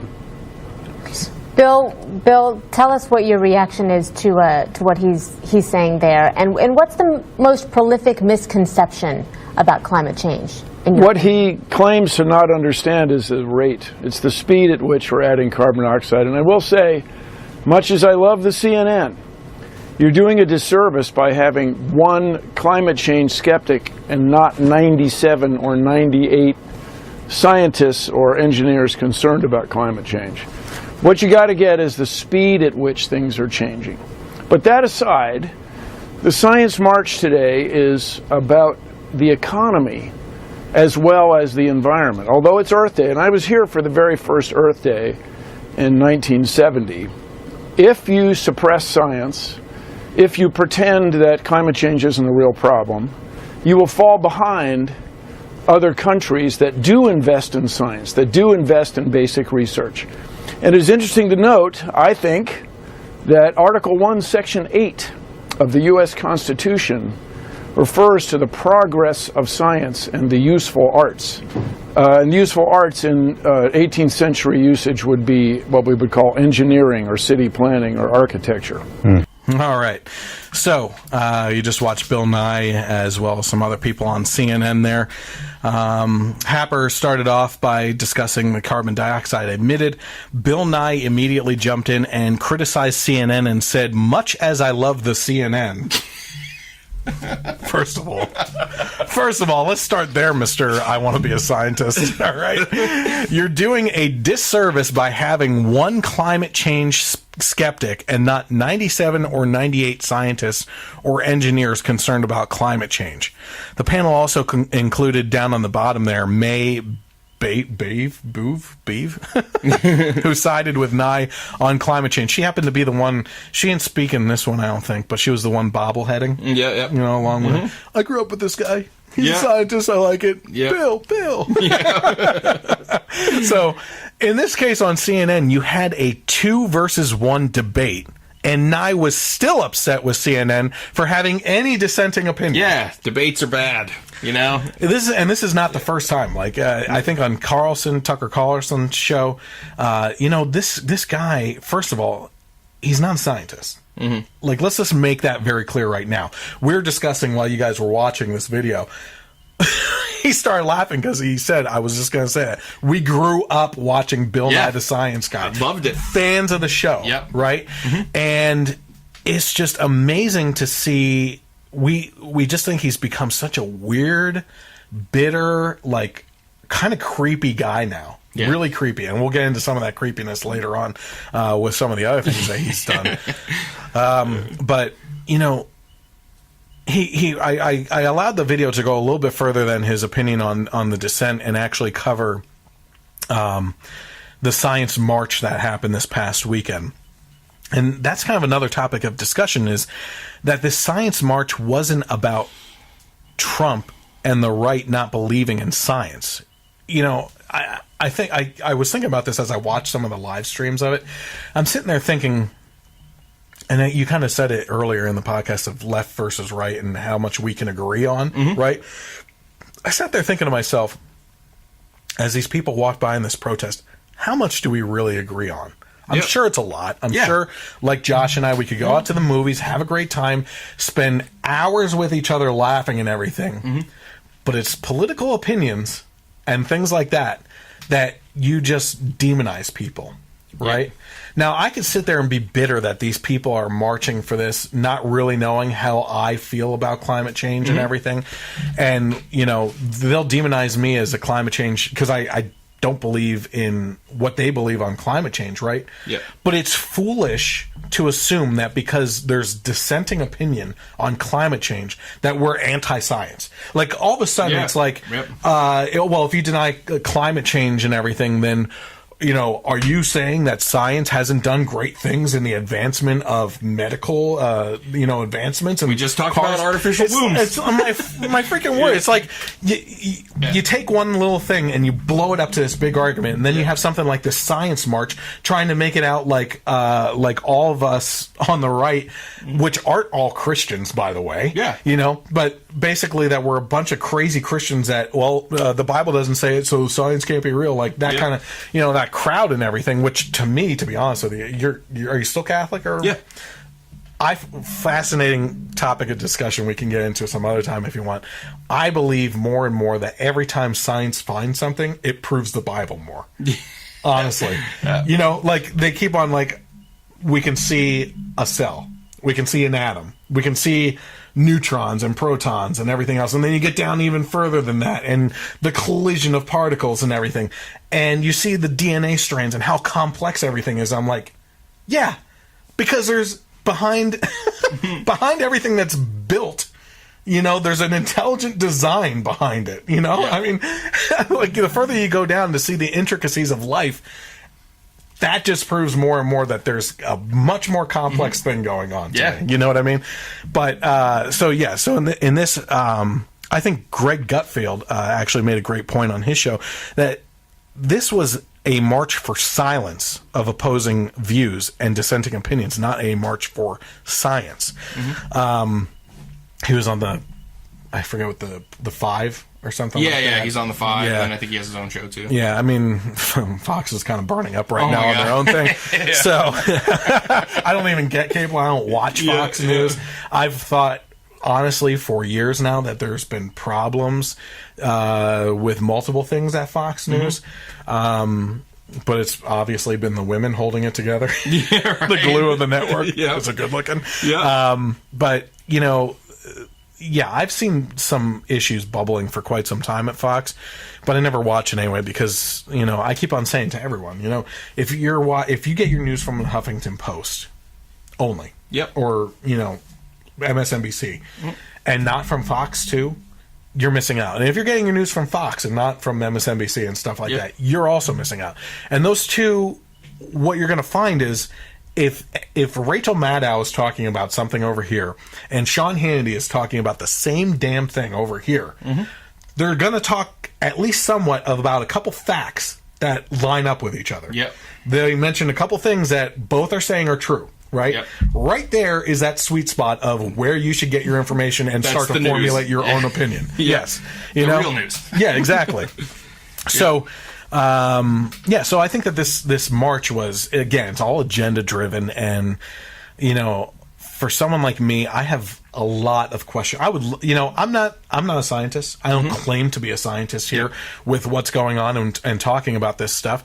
But at the same time, I'm pretty sure I can at least go a couple minutes with Bill Nye asking him some pretty basic questions about climate change and some observations that I've made on why his theories would be wrong. You know what I mean? Yeah. And one of the things that's been pointed out recently, I think Greg Gutfeld, again, is the one that said it, is Bill Nye refuses to engage in public debate on climate change. Yeah. Right? That happens to be a lot because of, different things. Number one, if you actually look at the history of global warming alarmism, in the early 70s, it was global cooling was a problem, then it was global warming, then back to global cooling, then global warming again, and they went back and forth so many damn times that they ran out of their credibility, and they're like, climate change. It's climate change. So the climate changes. Get the hell out of here. Like, it's not San Diego everywhere, like with a constant 70-degree temperature, I mean, it's just crazy. Yes, the climate changes. If you really want to take a scientific look at this, I say to people all the time, is you have the Earth spinning.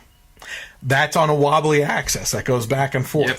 You have that on a path around the sun that is not perfectly circular. Not only that, solar flares coming off the sun are unpredictable. Yep. You have all these different circumstances throughout the universe. Not only that, you have things happening on Earth like volcanic eruptions and everything. All this stuff is natural, and naturally lens to climate change. We have gone. Science has that's all science. Yeah, okay? yeah. I'm not some.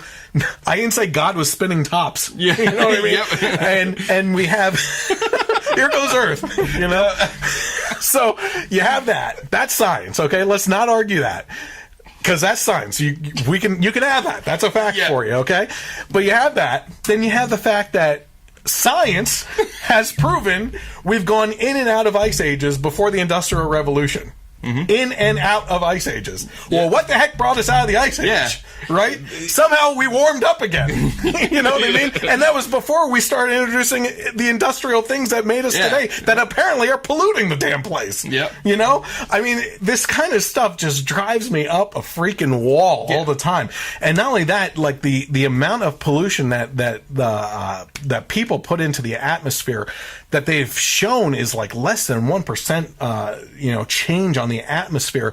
First of all, did you see that Al Gore is coming out with a sequel to An Inconvenient Truth? I heard about that, yes. An inconvenient sequel in which, because all of his predictions failed, because they were so soon in 2016 that this, like, the famous hockey stick of temperature climb going up, and that, our coastlines were going to be underwater, which the guy bought mansions on the coast. You know what I mean? So you have that. Now his predictions are crapped out because it's 2016 was last year, and the mansions happened. show you what he really thought. Yeah, exactly. So he's actually right that's on not the his money. only property, by the way. And then so you have this going on, and you have the fact that so he's coming out with these new predictions, right? And the trailer for this movie starts off by making Obama look like a messiah on climate change, and immediately shows Trump, who hasn't even been in office 100 days at this point by the time this trailer comes out, as like the devil for even having any dissenting opinion on it, right? He took it off the website.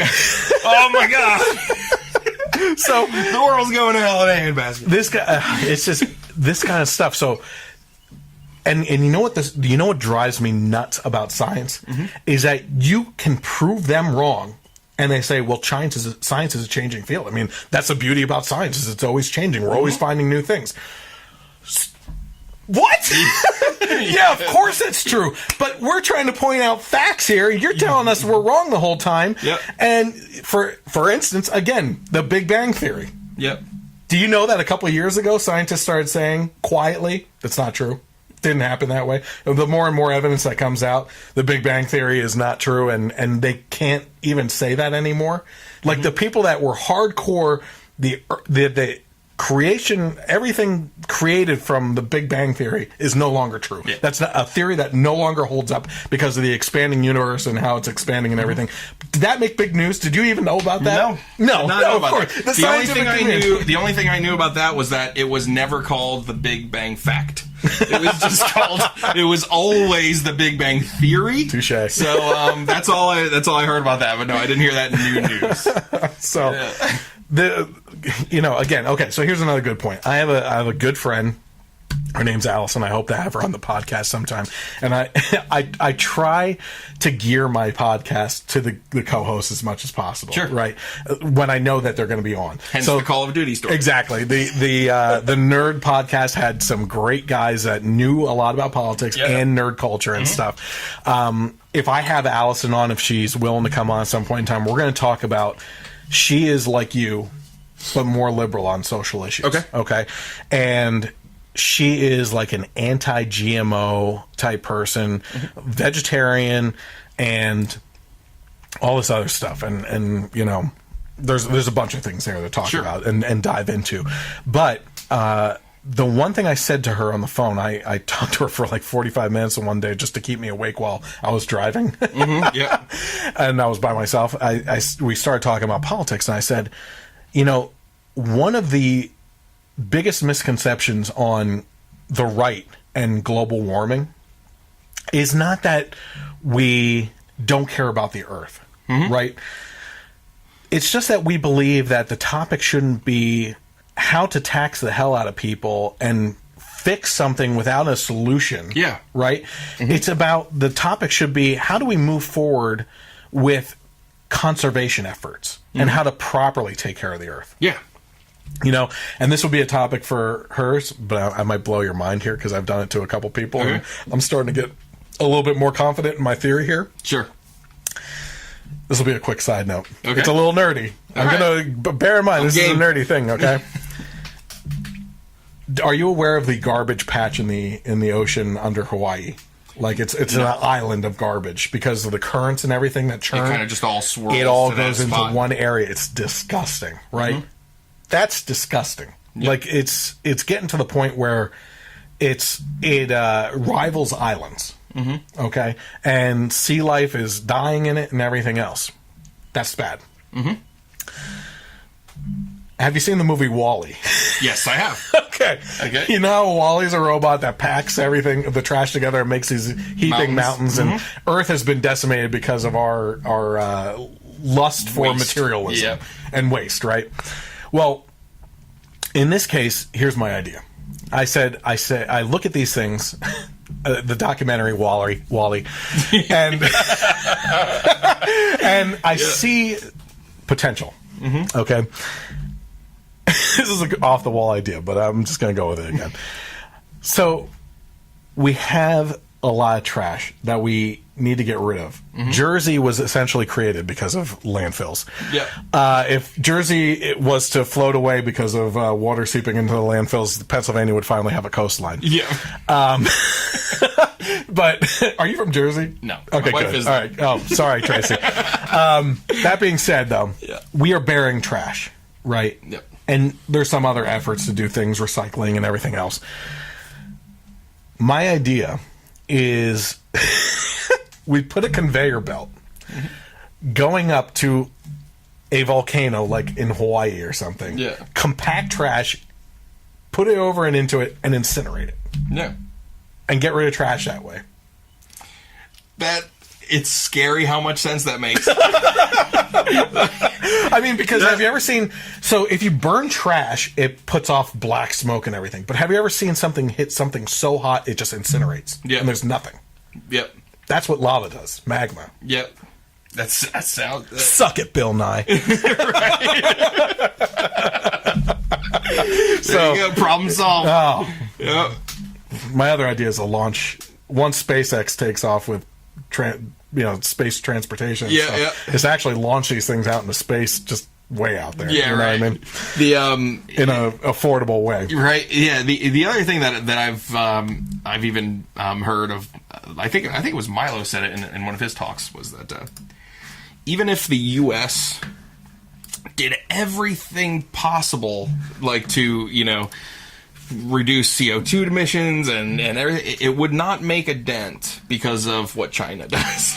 Yeah, absolutely. It wouldn't matter. Nothing we could do because they have, they don't have the regulations that we have, and they just are putting up so much more than us that unless China does something, there's no point in doing anything. Yeah, absolutely. Well, and the left's argument on that, though, would be that we need to lead by example. And things like that. Yeah, that they would eventually follow suit and everything. And my argument to that would be, what makes you think that? What makes you think that would happen? Yeah. Okay, we will keep taking all of your manufacturing jobs. We will keep producing everything here. And again, it's like the CEOs that if we raised corporate taxes, they would all of a sudden just be like, "Oh, okay," they wouldn't pass it down. Mike, it's almost like you read my script because the next point on Bill Nye is that one of those causes of global warming is that the planet just has too many darn people on it. So Bill Nye suggested on his Netflix show that we start to penalize people for having extra children. Does that remind you of China much? The one child policy? Yeah, right. So in his 13th and final episode of his Netflix series, Bill Nye Saves the World, I think it's called, Bill Nye and his guest are... Bill, listen, if you really want a professional on your show, I just gave you an amazing idea to incinerate trash. You're obviously having the wrong guest. Yep. Bill Nye and his guest are talking about overpopulation and use Niger as an example. The conversation then went as follows. I actually, after I wrote this script, brought up that as well. So let's go over to that right now for you. Are doing almost no emitting, right? So they burn some charcoal now and then. Well, so the average Nigerian emits 0.1 metric tons of carbon annually. How many does the average American emit? I did that with my coffee this morning. Yeah, 16 metric tons is so what the average 160 times. Yeah, exactly. And so our two kids are way more problematic. The Nigerians with an average 7 children are not the problem when it comes to climate change. So should we have policies that penalize people for having extra kids in the developed world? So I do think that we should at least consider it. Well, at least consider it is like do it. One of the things that we could do that's kind of least policy-ish is we could encourage our culture and our norms to change, right? I would take issue with the idea that we do anything to incentivize fewer children or more children. I think it's all about, this is where it's justice, it's human rights. We're really clear people should have the number of children they want, the timing of children, and if some families have 5 or 6 children, God bless them. I mean, that's fine. Well, but most people end up with fewer. But when you talk about penalties, who are you going to end up penalizing, right? So you just saw them there, and some of the things to point out here. Bill Nye said, so should we just have policies that penalize people for having extra kids in the developed world? And Travis said, I do think that we should at least consider it. And Bill Nye, in the most weird way, said, well, at least consider it is like do it. Right? Like he's Mr. Nike over here all of a sudden with a stupid bow tie. And Travis responded, one of the things that we could do that's kind of least policy-ish is we could encourage our culture and our norms to change, right? Well, you also saw this woman, I didn't get her name, but she actually stuck up and said if families want large amounts of children and they get joy from that, like, who are you to incentivize or penalize families for doing so? Yeah. Kids are expensive enough, Bill Nye. All right? We don't need your Bill Nye kid tax on top of diapers and food and everything else that goes I'm glad along. you're still making residuals off of your stupid Bill Nye the Science Guy show that we loved, and now we see you as a creepy man in a bow tie. But we don't make your kind of money. No. So, a couple points here. The preferred method of penalizing families would be taxation. There's no other. We could spitball what he means by that, but it's going to come down to taxation. Bill Nye isn't just going to come to your house and steal your third and up kids. Oh man, and I personally have a real problem with using taxes as a form of punishment. You look at the Philadelphia and New York soda tax and cigarette taxes, which are, They're ways of taxing habits to get you out of the habit, right? I just have a problem with that. I don't think that's freedom-based. Yeah, no, not at all. I hate smoking. I hate being around smokers. I love the fact that we have restaurants now that have gone to non-smoking. And, growing up, there were smoking sections, and you could still smell it in other areas. Oh, yeah. And it just, you're trying to eat good food, and it's like getting into the taste buds. It's horrible. Thing, And I don't see people smoking that much anymore either. But, it's obviously done its job in regards to, curbing the habit. But again, even with my disgust for cigarettes, I would still say if someone wants to smoke, let them smoke. Now establishments, if that's a hard area there because you're talking about public spaces where, secondhand smoke is a health issue. Yeah, right. Absolutely. So, there's certain establishments like cigar bars and stuff like that where that's the purpose of it, right? Yeah. But there's just things like this. But to tax, like what does a pack of cigarettes cost? Over $6? I was behind someone at a Wawa, the store, and she bought 2 packs, and it was like $15, $16 bucks or something like that. And the worst part is they're addicted to these things. Yeah. So it's like seriously fishing their money. It's an illness. Out. Yeah, you're not. And there's something to say too about the government. Imposing these penalties on people for something that is legal to do. Yeah. So it's just not the right way to go about things. as much as I'm right there with you in regards to smoking and soda, yes, like kids and how much soda they drink, it's definitely not a good thing. But to raise the taxes on it, because again, it's all passed on to the consumer. You know, we're not punishing the soda companies or the tobacco industry. Well, I'm sure there are tons of regulations on the tobacco industry. That's literally what you're saying, though, is, you know, just to go off of that, is you're literally saying that you're doing something legal. I disagree with it, so I'm going to try to curb your behavior, even though it's legal, by making you pay more for it. Mm-hmm. And that's a pretty disgusting way to approach life. It's just as disgusting as smoking. Yeah, absolutely. But, you know, and that's always been my issue with the left. You know, I try not to attack them as much as possible. I'm not, I want to make something very clear. When I say the left, I don't mean citizens, although they have these opinions sometimes and everything. Mm-hmm. There's no point in attacking other citizens, like our friends or anything like that, because they're not the ones that actually do the policy themselves, right? It's the people that actually have sway over what happens in our political system and everything. I have a real problem with the left. It's like they don't have ideas. You know, if they want something done or they don't want something done, or to curb your behavior or to make something happen, the answer is always taxes. Yep. We have to tax. Like, they're not happy unless the tax rate is well over 50%. And I'm sorry, but that's the truth I see. Mm-hmm. You know? Yep. They can argue with me on that, and certainly are welcome to. But, you know, it is what it is.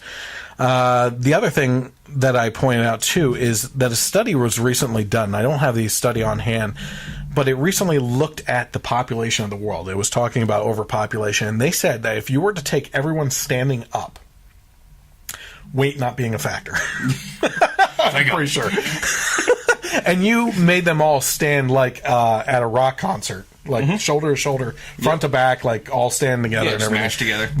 That the world's population could fit on one of the Hawaiian Islands, and to my ignorance, I don't know which island that was. Yeah. But we talk about overpopulation like we are obliterating the world with our population. Now, houses, infrastructure and stuff like that, that may cause problems here and there. But as far as people are concerned, overpopulation-wise, that's just not the case. You know what I mean? There's a lot of people out there, but they can actually all fit on the one island, which is pretty amazing when you think about that.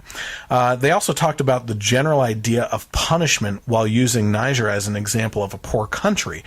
Those that are truly poor are likely unable to both afford protection, let alone this penalizing tax. Mm-hmm. Now, since I've wrote this, I did notice that he said in developed countries, which might take away from that, but again, who is he to say? I mean, as an authority.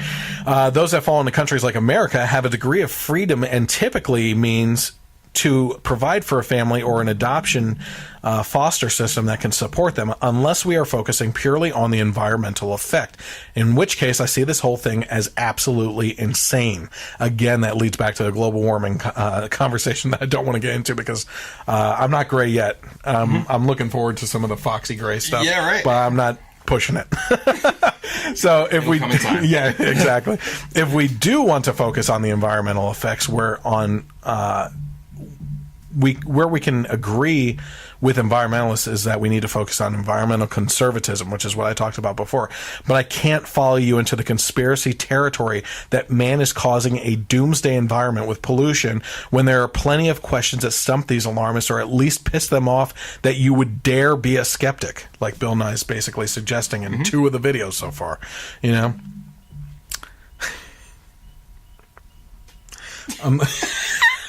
These are all Bill Nye related, okay? So I'm sorry. I'm sorry.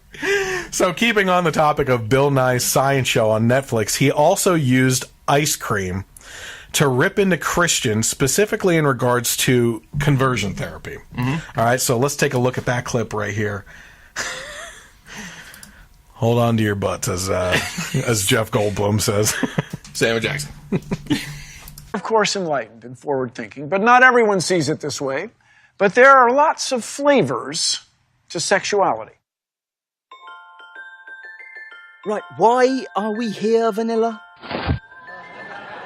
Damn! Oh, this again? Come on. Chillax, Straubs. Settle, everybody. Settle. Now, I've spoken to some of you about my theories on the nature of being ice cream. Which have no basis in science? It's the science of feelings. And as vanilla, I feel that I am the most natural of the ice creams, and therefore the rest of you should just go ahead and also be vanilla. Oh! It's the one true flavor. No! Don't make me stop being strawberry delicious. Oh, cripes. Look, no one can make you stop being strawberry. You're strawberry. Hold me, salted caramel. I just think if you want to get right with the big ice cream in the sky, change your flavor by wishing to be vanilla.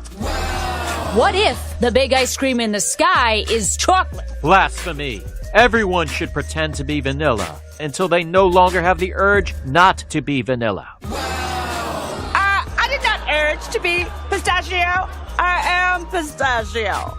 Hey, mint chocolate chip. Sorry I'm late.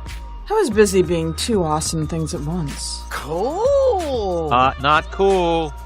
Pickle Lane, Buttstain. Vanilla's trying to convert us all again. That's nuts. No offense, nuts. Come on, Vanilla. Nobody wants just one flavor of ice cream. I do. Haven't you ever wanted to be in a Neapolitan? I can't. Come on, it's natural. All natural cocoa. And strawberry fresh from the field. It's so creamy and delicious. Big ice cream in the sky, help me. It's good. It's like...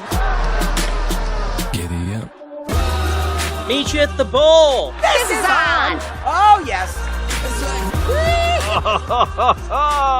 Yeah, get it. Woo! Get in here, nuts.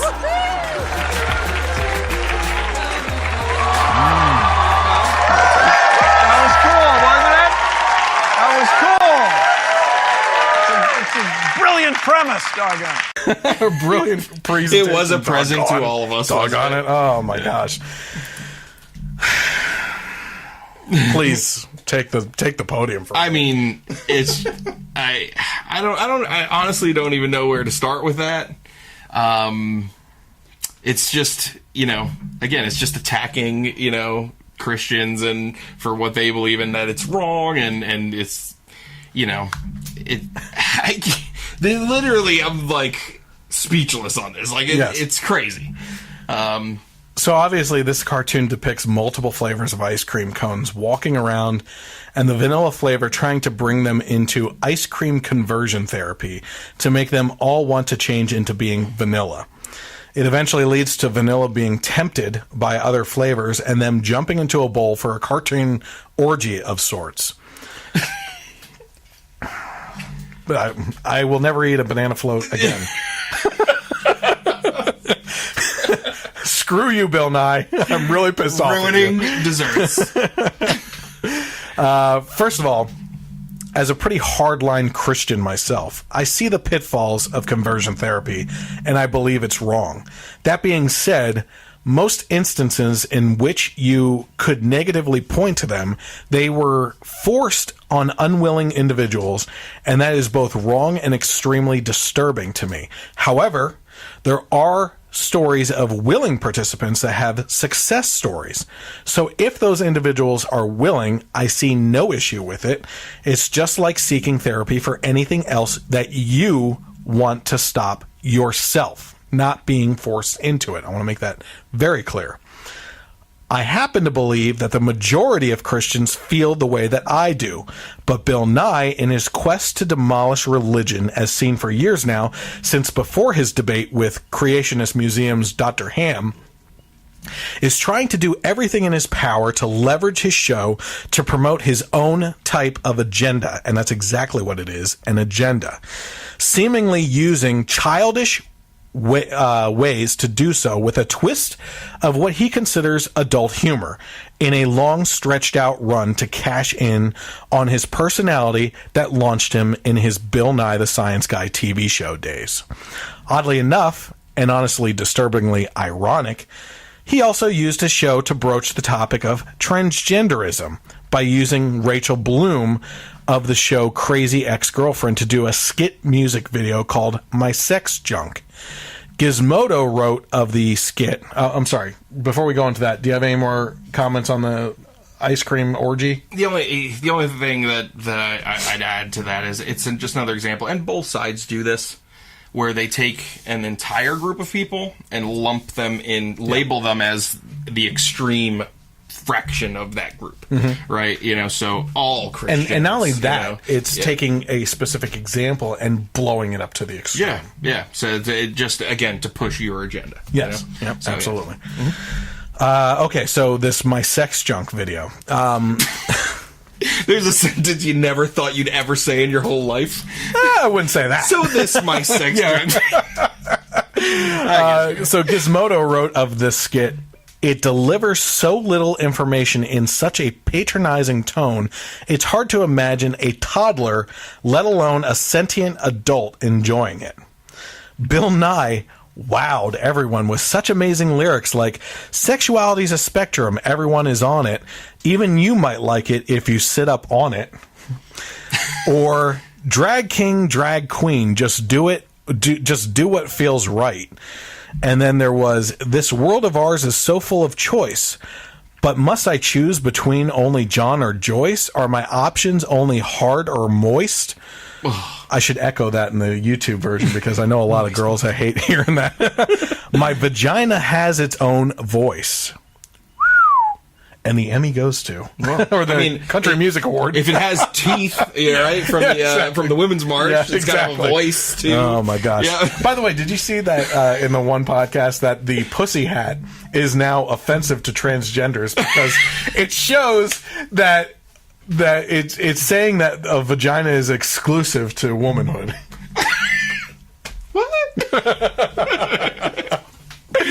Oh boy. Wasn't I first of all, let me just say this. I looked at the lyrics and I heard that it leads to the worst 3 minutes of your life watching this My Sex Junk video. So I honestly didn't even watch it. I'll be straight up honest with you. That's why I didn't even put the video in here like the other ones that we've been watching. Clip. Yeah, it's weird. He's dancing in the corner. It's weird. Bill Nye's dancing? Yes. Now you want to see it. He's like, just kind of rocking out, The only way I would watch it is if Christopher Walken comes across the screen dancing. Hey, guys. Yeah. It's transgenderism. Come on. It's a spectrum. Yeah, it's a spectrum. It's moist. Okay. So, fans of Nye's specifically were also not too happy with him either, with some expressing their disgust. And of that, one wrote, Bill always comes off as a frustrated, pretentious... I'm sorry, let me start over on that. Bill always comes off as frustrated, pretentious, or lost. I kept wondering, where's that amazing guy from my childhood? Amen. Come on. Common ground. Yes. Another said, science programming doesn't have to be hip. It merely has to be honest, which is exactly what makes it cool. Another person wrote, I've seen some weird crap, but what the ever-loving F. I know TV has become a circus of this. I know TV has become a circus, but this is taking it overboard. Also, why does the push for LGBT awareness always take this extreme hypersexual edge? Wouldn't people under that label find this offensive since it's basically making a bizarre mockery of their lifestyle? Again, I say yes. Yeah. First of all, I have my opinion on this stuff, and I have a history on taking a position on this stuff. But one thing I've never done, despite what some people might believe or have heard, because I battled this in the public, actually, as bathroom issues in schools in our local school district. One thing I've never done is argued or debated the legitimacy of transgenderism. Don't know about the science behind it. Not going to claim to know. Not going to look at different studies at this point because this is blowing up, most recently. Yep. It's been researched for decades now, but it's just recently blowing up, so it hasn't been on my radar. But let's just go off on this topic just for a second. The argument from people like me is that an open policy on bathrooms invites in straight individuals that are creeps to go into bathrooms that they shouldn't belong in. Yeah. The fear is not from the transgender Not from the people. transgender people. First of all, I met a transgender man that came to this public school debate to go against me. And had he walked in behind me in a bathroom, wouldn't look twice. Actually, looked a lot like... Never mind. I had a full beard. Yeah. Okay? And, I wouldn't know. I don't care. Looked a lot like me? Yes. Is that where you're going to go? I'm sorry. It's fine. I had the glasses It's and everything. fine. Actually, It's I had, fine. a weird, PTSD flashback for some reason. But, So you did have a... You know what's interesting about that, though? Not that this is comparable at all, but we were talking about those stupid jeans earlier, too. Yes. And I had a flashback of that. So back in middle school, it had to be the middle school for you too, the Jenko era. Oh, Jenko right? jeans, when yeah. we were all skaters Giant, and stuff. My yeah. pant legs at the bottom were You feel 30 like 9 inches. legs. I could fit my waist in the bottom of those things. Yep. Right? And everybody had their long hair and everything. You know what ended my skater days? I was at the grocery store with my mom, and the cashier said, does your daughter want that? Like when you were wearing a And I was dress. like, I'm getting my hair cut. Right? This is it. Yeah. It's over. And you know what? There, you talk about the mud and everything, and the stupid trends. Those Jinko jeans were just as stupid, but they didn't cost $400. That's the difference here. Absolutely, yes. But so and just to jump back to this, I haven't ever debated the legitimacy of transgender people or called them monsters, but I have said that an open policy leads to monsters taking advantage of that type of bathroom policy. Yeah. And, it's interesting that people choose to see their own side and debate a different angle, basically, right? Here I am debating that angle, while the other side is debating, you're attacking my child. No, I'm not. Your child happens to be one of the reasons why this has come up, but there's a policy issue here. Yep. Right? And if you could just be specific, if they could be specific and say, if you're transgender and you identify as a different sex and you look that way, you're free to use the bathroom. Yep. Just be a little bit more specific. But the regulations out there before Obama just opened the floodgates was you can use the bathroom that you identify with. Well, we're at a point now where identity or gender identity is literally there's a gender identity called fluid. Oh yeah, Where today I feel like this, but Yep. And it's like I saw a video of a girl who honestly thinks she's a cat. You see that? There's a video of a guy up in Canada who was legally adopted by people. He's in his 60s, and he believes he's a 6-year-old girl. Crazy offshoot political topic about that. If that's true, and we are going to go down that road and allow that specifically, this has nothing to do with transgenderism. I mean, he identifies as a 6-year-old girl. But that being said, if he's 6 years old, he doesn't have to pay taxes, right? Mm-hmm. So is the government going to chase him down for his taxes? Yep. And how long can he identify as 6 years old? Well, clearly forever. And do you know that are you familiar with Rachael Dosnell or whatever, Dosnell or whatever her name is? No. White woman who was heading up a black coalition. People didn't know she was white because she tanned and frizzed her hair to look black, right? And identifies as black. Now, the transgender crowd is pissed off at her because there's no such thing as transracialism. Yet. Well, why not? Yeah. If this guy can identify as a 6-year-old, if there's 78 different genders to identify as, which, again, what you do with yourself is no concern to me. Yep. But when I have to worry about perverts, not transgenders, pervert straight people, to be very clear on that, in the bathroom when I send my 6-year-old, or now she's 8, but I have a 3 and 4-year-old, right, turning 5, going into the bathroom, and I can't send them in there by themselves anymore. Yeah.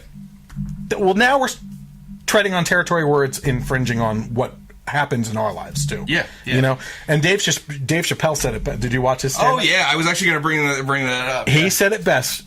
I don't care what you do with yourself.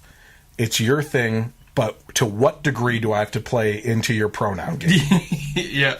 You know, that's what it comes down to. Yeah. You can do whatever you want to do with, and I guarantee you, I'm going to say it right now, I guarantee you that the crowd that was against me keeps close tabs on my social media stuff with this to see when I talk about that, because that was going on 3 years ago now, I believe, 2 years ago maybe. Yep. And I don't talk about transgender issues.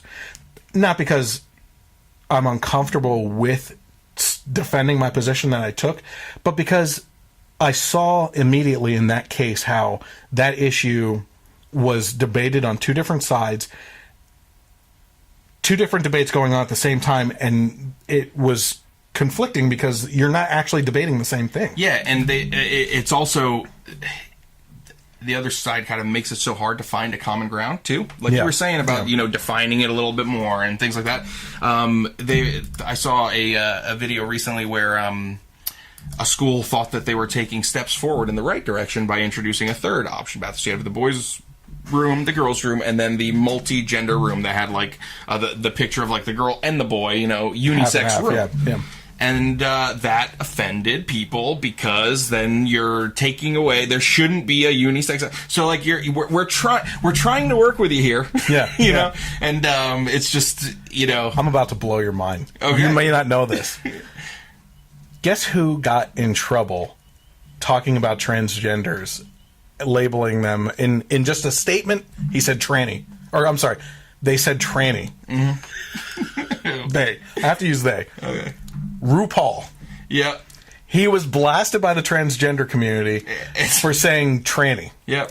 This is a person who basically, in his time, and I'm saying, this is the worst part, is like you have these stupid effing pronouns. Yeah, because is he transgender or is he just a drag queen, a cross-dresser? I don't know his thing. Because he does dress as a man. You ever watch that show? You ever watch that show? No. He had this show, RuPaul's Drag Race, where basically it was drag queens, right? And having a competition, I don't know, to see who's the better drag queen.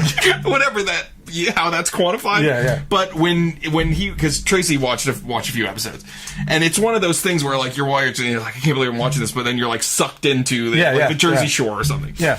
So when he would come and like explain whatever the challenge was, he was in a suit, dressed as a man, no wig, bald hair. So I don't even know if he's transgender. I think but he might be. T originally stood for transvestite, right, or something? Yeah. In LGBT, now it's transgender. But I don't know if you're just a drag queen or a male cross-dresser, especially for entertainment purposes, like in Vegas there are shows or whatever.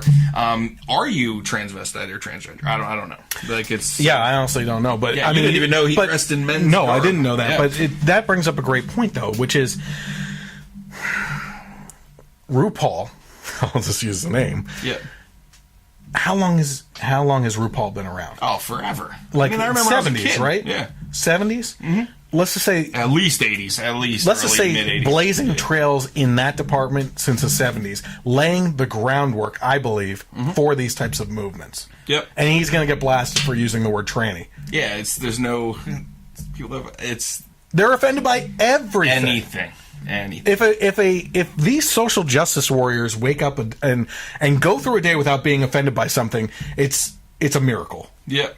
That's what it comes down to. It's unbelievable. Let me make another point here real quick, though. The LGBT community, okay? I met with... I want to look up the guy, and I want to have him on a podcast as a guest. Log Cabin Republicans. He was at the CPAC convention, which is gay Republicans, okay? Sure. Fascinating short conversation that I had with him. I thanked him for being there and for,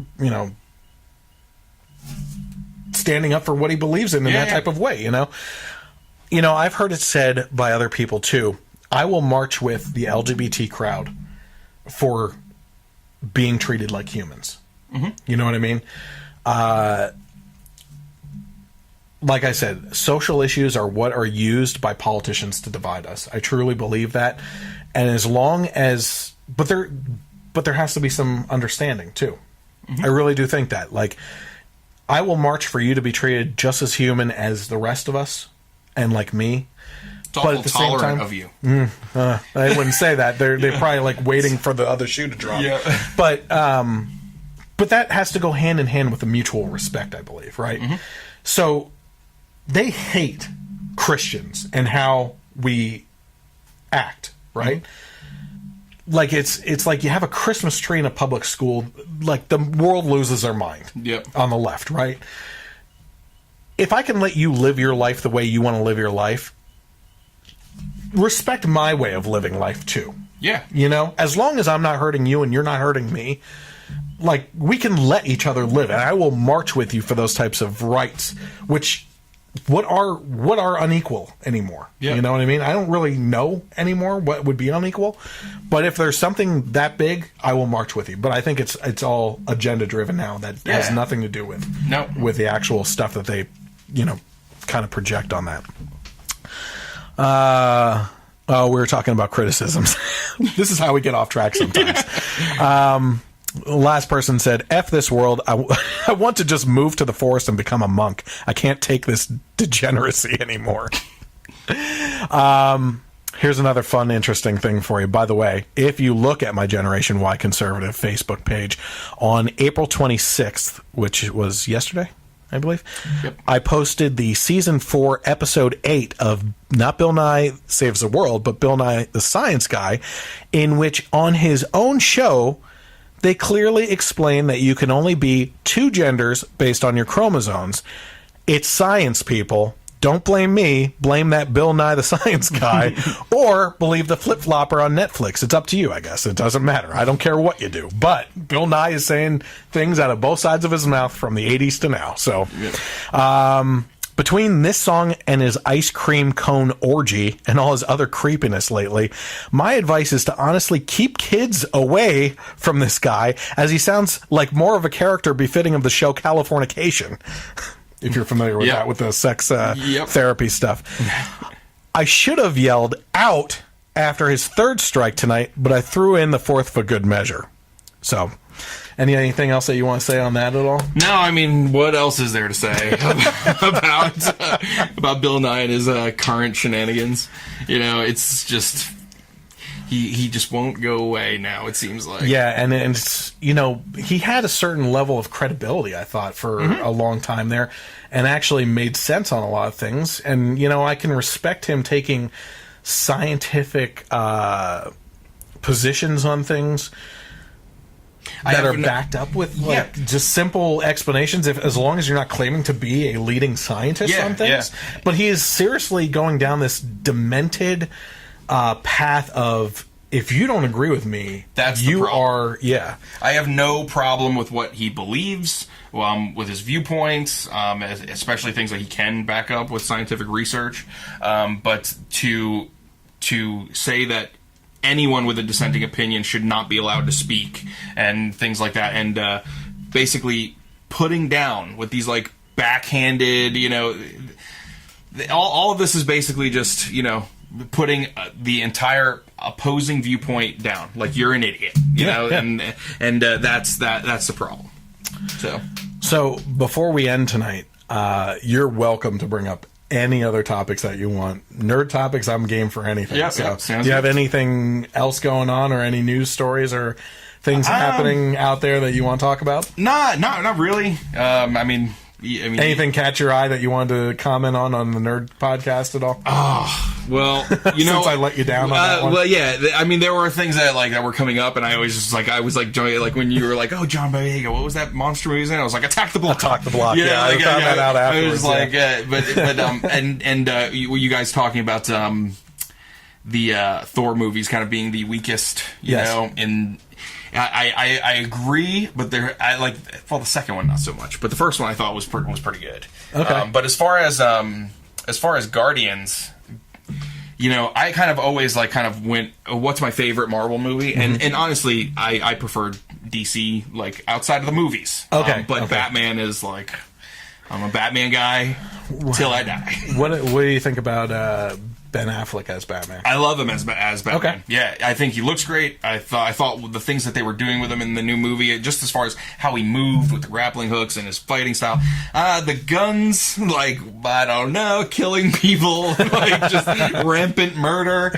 He has killed people before. Well, you know what's interesting about that is a lot of fans took issue with the first Superman movie, Man of Steel, with all the deaths of people in that, because in Superman comics and movies and every TV shows, typically no one's dying. Yeah, it's not just that no one's dying, like people have died, but Superman would always make a concerted effort to get the fight away from people. And that just wasn't in that movie. No. Whatsoever. It was, let's fly through buildings. You know what? I'm going to try to fly through that building. So what did you think of Dawn of Justice then? As far as like the trailers? No, not... I'm sorry. The Batman versus Superman. Oh, I mean... The plot line. The DC, Martha's. the DC movies, and this Suicide Squad especially goes into this lump too. Yeah, please let me know. I mean, talk about the best trailers. The Suicide Squad with the Bohemian Rhapsody trailer. That was Neon like lights and everything. My god, that was one of my favorite trailers ever. Yeah. And then they're just movies are just like letting you down, and it's it's hurting like so bad. So you know, and I just want them to kind of like right the ship. And with Ben Affleck, as far as directing and writing, he's done with The Town and with Argo and everything, and it's been so good. I was so excited that he was going to be like heading up the Batman movie. The new one? But now he like is off. Yeah. Like he's not directing. Oh, it's back almost and forth like he's crazy. kind of trying to distance himself. Like he kind of sees that Scott Snyder's kind of like not doing the right things, and he kind of wants just. So I'm staying positive about Wonder Woman and about Justice League. I think Wonder Woman looks great. Yeah, but again, awesome trailers. Yes, like we don't know. But as far as Guardians, it's always kind of like up in the air about why. Like Avengers 1 was amazing. Avengers 2 was all right. The Ant-Man I loved. Everything. But the most rewatchable movie is Guardians of the Galaxy. Yep. Like even the first Avengers, like I never put that on. Civil War was amazing with Spider-Man. I'll just jump to that scene with Spider-Man at the airport fight. Yes. But Guardians, I will put on from the beginning with the kids. Yep. And we can watch Guardians. So it's I can't wait for the next one. I think honestly, my second favorite after Guardians is Winter Soldier, Captain America Winter Soldier, just because of the political element in it. Oh yeah, it was great. And it was like a spy movie kind of. Yeah, I find it fascinating though that these liberal directors of these movies, which I don't know about the Russo brothers. I don't know how they feel about politics, but they took such a conservative approach to that movie in a good way. Yep. Where, you know, the Hydra was Hydra, was using all these gunships as mass surveillance systems that were against here now with the Patriot Act and everything. And Captain America took a solid stance of like, you know, this is wrong. This is wrong to be doing this. And then in Civil War, basically backed that whole thing up again with a conservative stance. If they can tell us not to go somewhere, then who's to say that they are going to tell us to go somewhere that we don't want to go? And be Avengers and do something, you know? And it turns out, you know, another disappointing actor. I love Chris Evans. Yeah, he's way out there. He is so. You know, he said one of his recent Twitter interactions was talking about a Nazi guy, like you know, there was a breakout fight at a protest, and the guy just threw a punch and it hit a girl, and she went down. I saw that. You know, and he said, "I'd love for this guy to meet up with me, like he's going to kick his butt." Yeah. Well, again, what the hell does violence solve? Yeah, and also what they don't show in that video was the stuff she was throwing and doing all. Oh yeah, there was this whole other thing where she was like causing mayhem and like being violent and everything. I mean, there was a video that just is it right to ever hit a woman? No. Let me just throw that out. Let me just throw that out. Equality here too. Oh yeah. But let me just throw that out there. Yeah, no, I agree. But you know, it's again the editing that's done. You know, you don't see the whole story. You know, but yeah. So it's just. Oh, he's just like. Did you see the Alaska portrait? Painted portrait? No. I'll throw this up on the video too for YouTube. There was an Alaska painting that was commissioned, I believe, I'm not sure, of Chris Evans with eagle, like bare-chested, like wait for it. Yeah. Eagles on his shoulders, holding the decapitated head of Donald Trump, and like other patriotic things in the. And it's like, you know, I haven't seen him come out against that at all yet, but he is very anti-Trump. Yeah. And Mark Ruffalo, the Hulk, he's another one. Well, he's an environmentalist too. Yeah, you know, it's I mean, it's just something that's like I've kind of already just gotten Robert Downey fatigued Jr. sits on the fence a lot with things, and he's like one of my favorite actors. Yep, he is Tony Stark. He is Tony Stark. Definitely. You know, I mean, you can't. But again, do I think that people have a right to voice their opinions? Yes. But from a business standpoint, when your job is to cater to as many people as possible, there are certain things you shouldn't talk about. Politics, religion, whatever. Anything. You don't want to alienate any of your customer base or fans or people that look up to you for, you know, and it's just like, it's crazy. You know how divided the country is, 50-50, so you know you're pissing off half the country. Yeah. And it's why do that on either side. You know, but it doesn't even come out. It's not as pronounced. It's because it's so heavy on the left that, you know, and they deny that too. Yeah. So when you do see conservative actors or anything like that, it's not even like they're not really talked down upon because they're so little. It's almost like they're just like, yeah, whatever. Gary Sinise, who cares? Yeah. You know, Lieutenant Dan. You know, that's whatever. So, you know. How much longer are we going to have Angelina Jolie's dad around? Oh, my God. Yeah, John Voight. Come on, man. Stay healthy. Did you hear, I actually want to bring this up. Did you hear George Clooney? You know, he's way, way out there, too. But what his wife said at the UN this week? She's Muslim, right? Yes. Okay. That ISIS needs to be held responsible in a court of law for their crimes, and she's like had this speech that was like amazing, like something that you would never hear him say. Yeah, and she was talking about that in Iraq there are graveyards of people, and that never once has anyone in ISIS been held accountable in a court of law. My dad posted this on Facebook. And here what's what's your dad's first name? Antonio.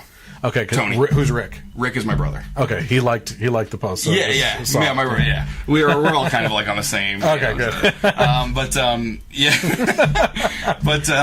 So it's something her husband would. Do they fight about this or what? Yeah, who knows? But it was refreshing to see. All right, you're going down this route, so I got to bring up another article that I posted this week. A Muslim woman said that life insurance payments should be paid out to jihadists.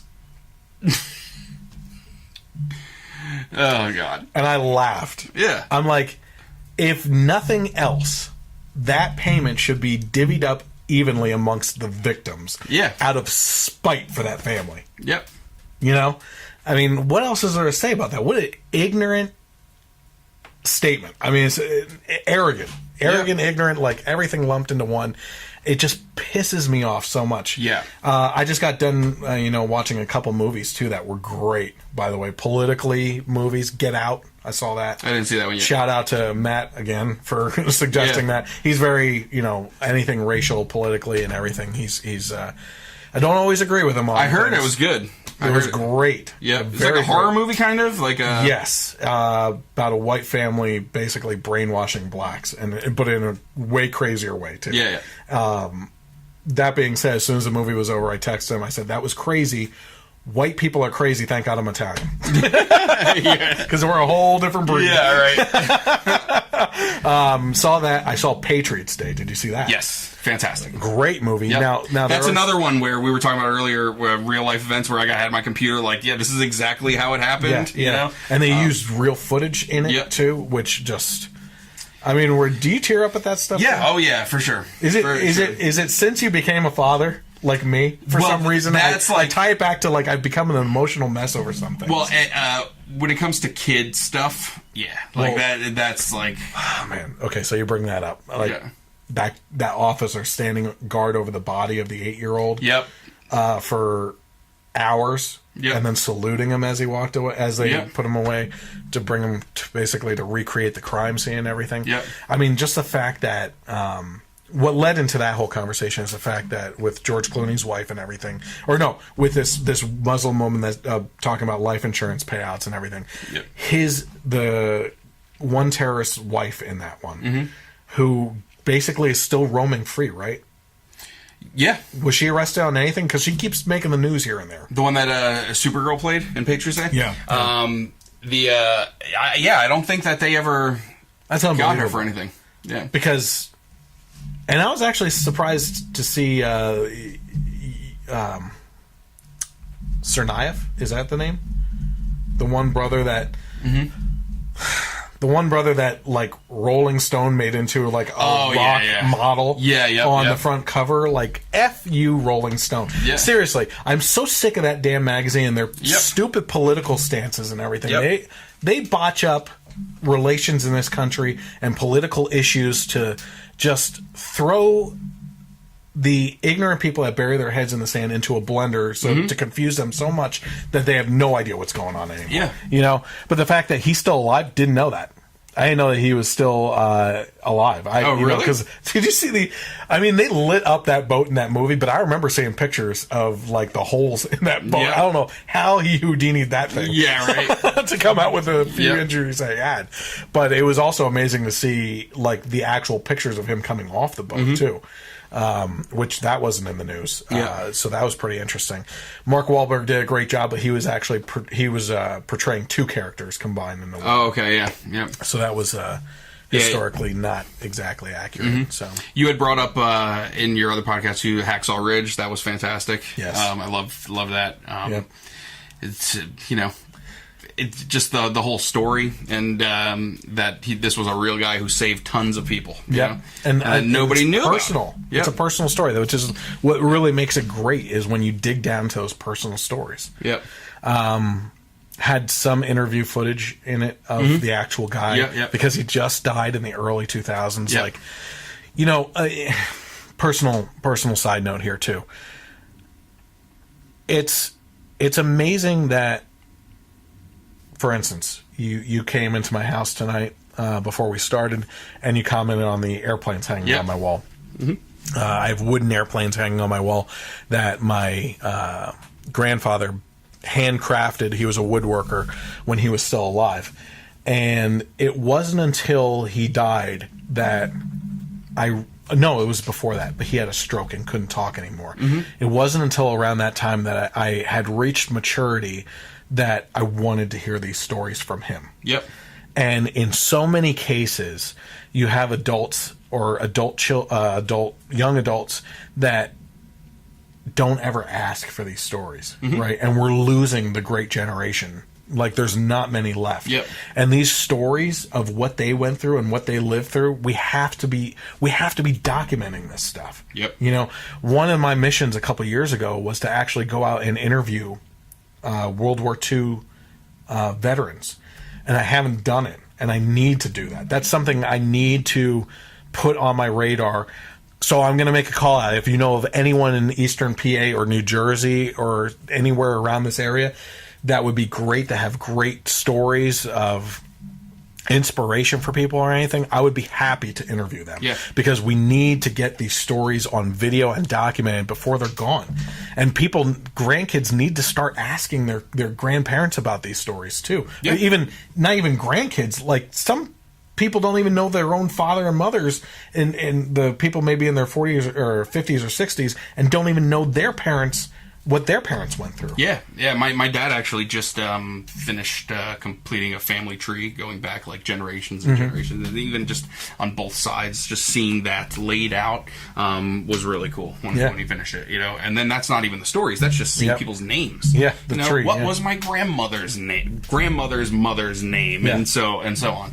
And then it's not even just the stories, but then they take out pictures. You see what they looked like when they were younger, and it's like, this beautiful lady, this strapping young guy, and then and the stories behind that. I worked at, it wasn't work, it was a volunteer thing that I did. My godfather owns Alexandria Manor, it's a personal care home. Oh yeah. And when I was a kid, like high school, I did some like volunteer stuff up there over the summer, and I sat down and talked with a bunch of the guys that were in World War II and stuff, and told me stories. It's great, you know. Yeah. Yeah.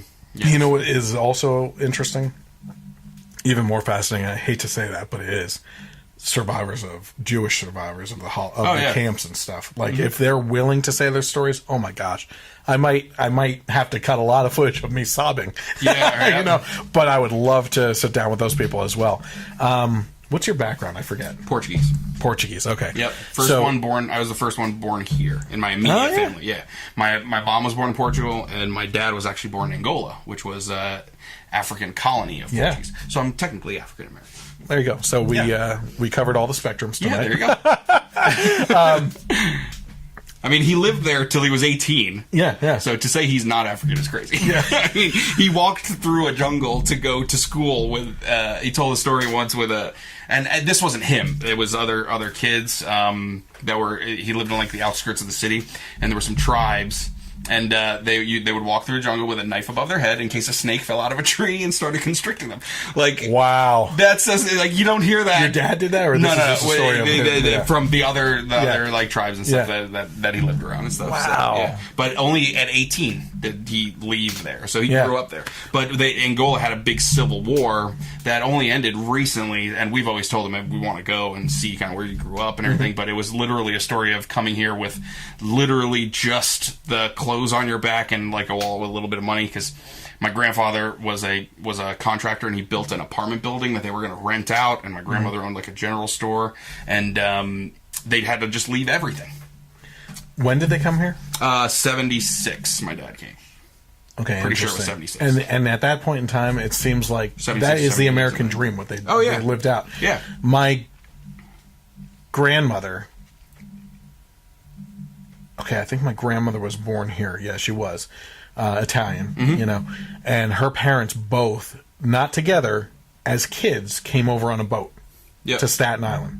Okay, or Ellis Island. Sorry, Staten Island. Yeah. So Ellis Island.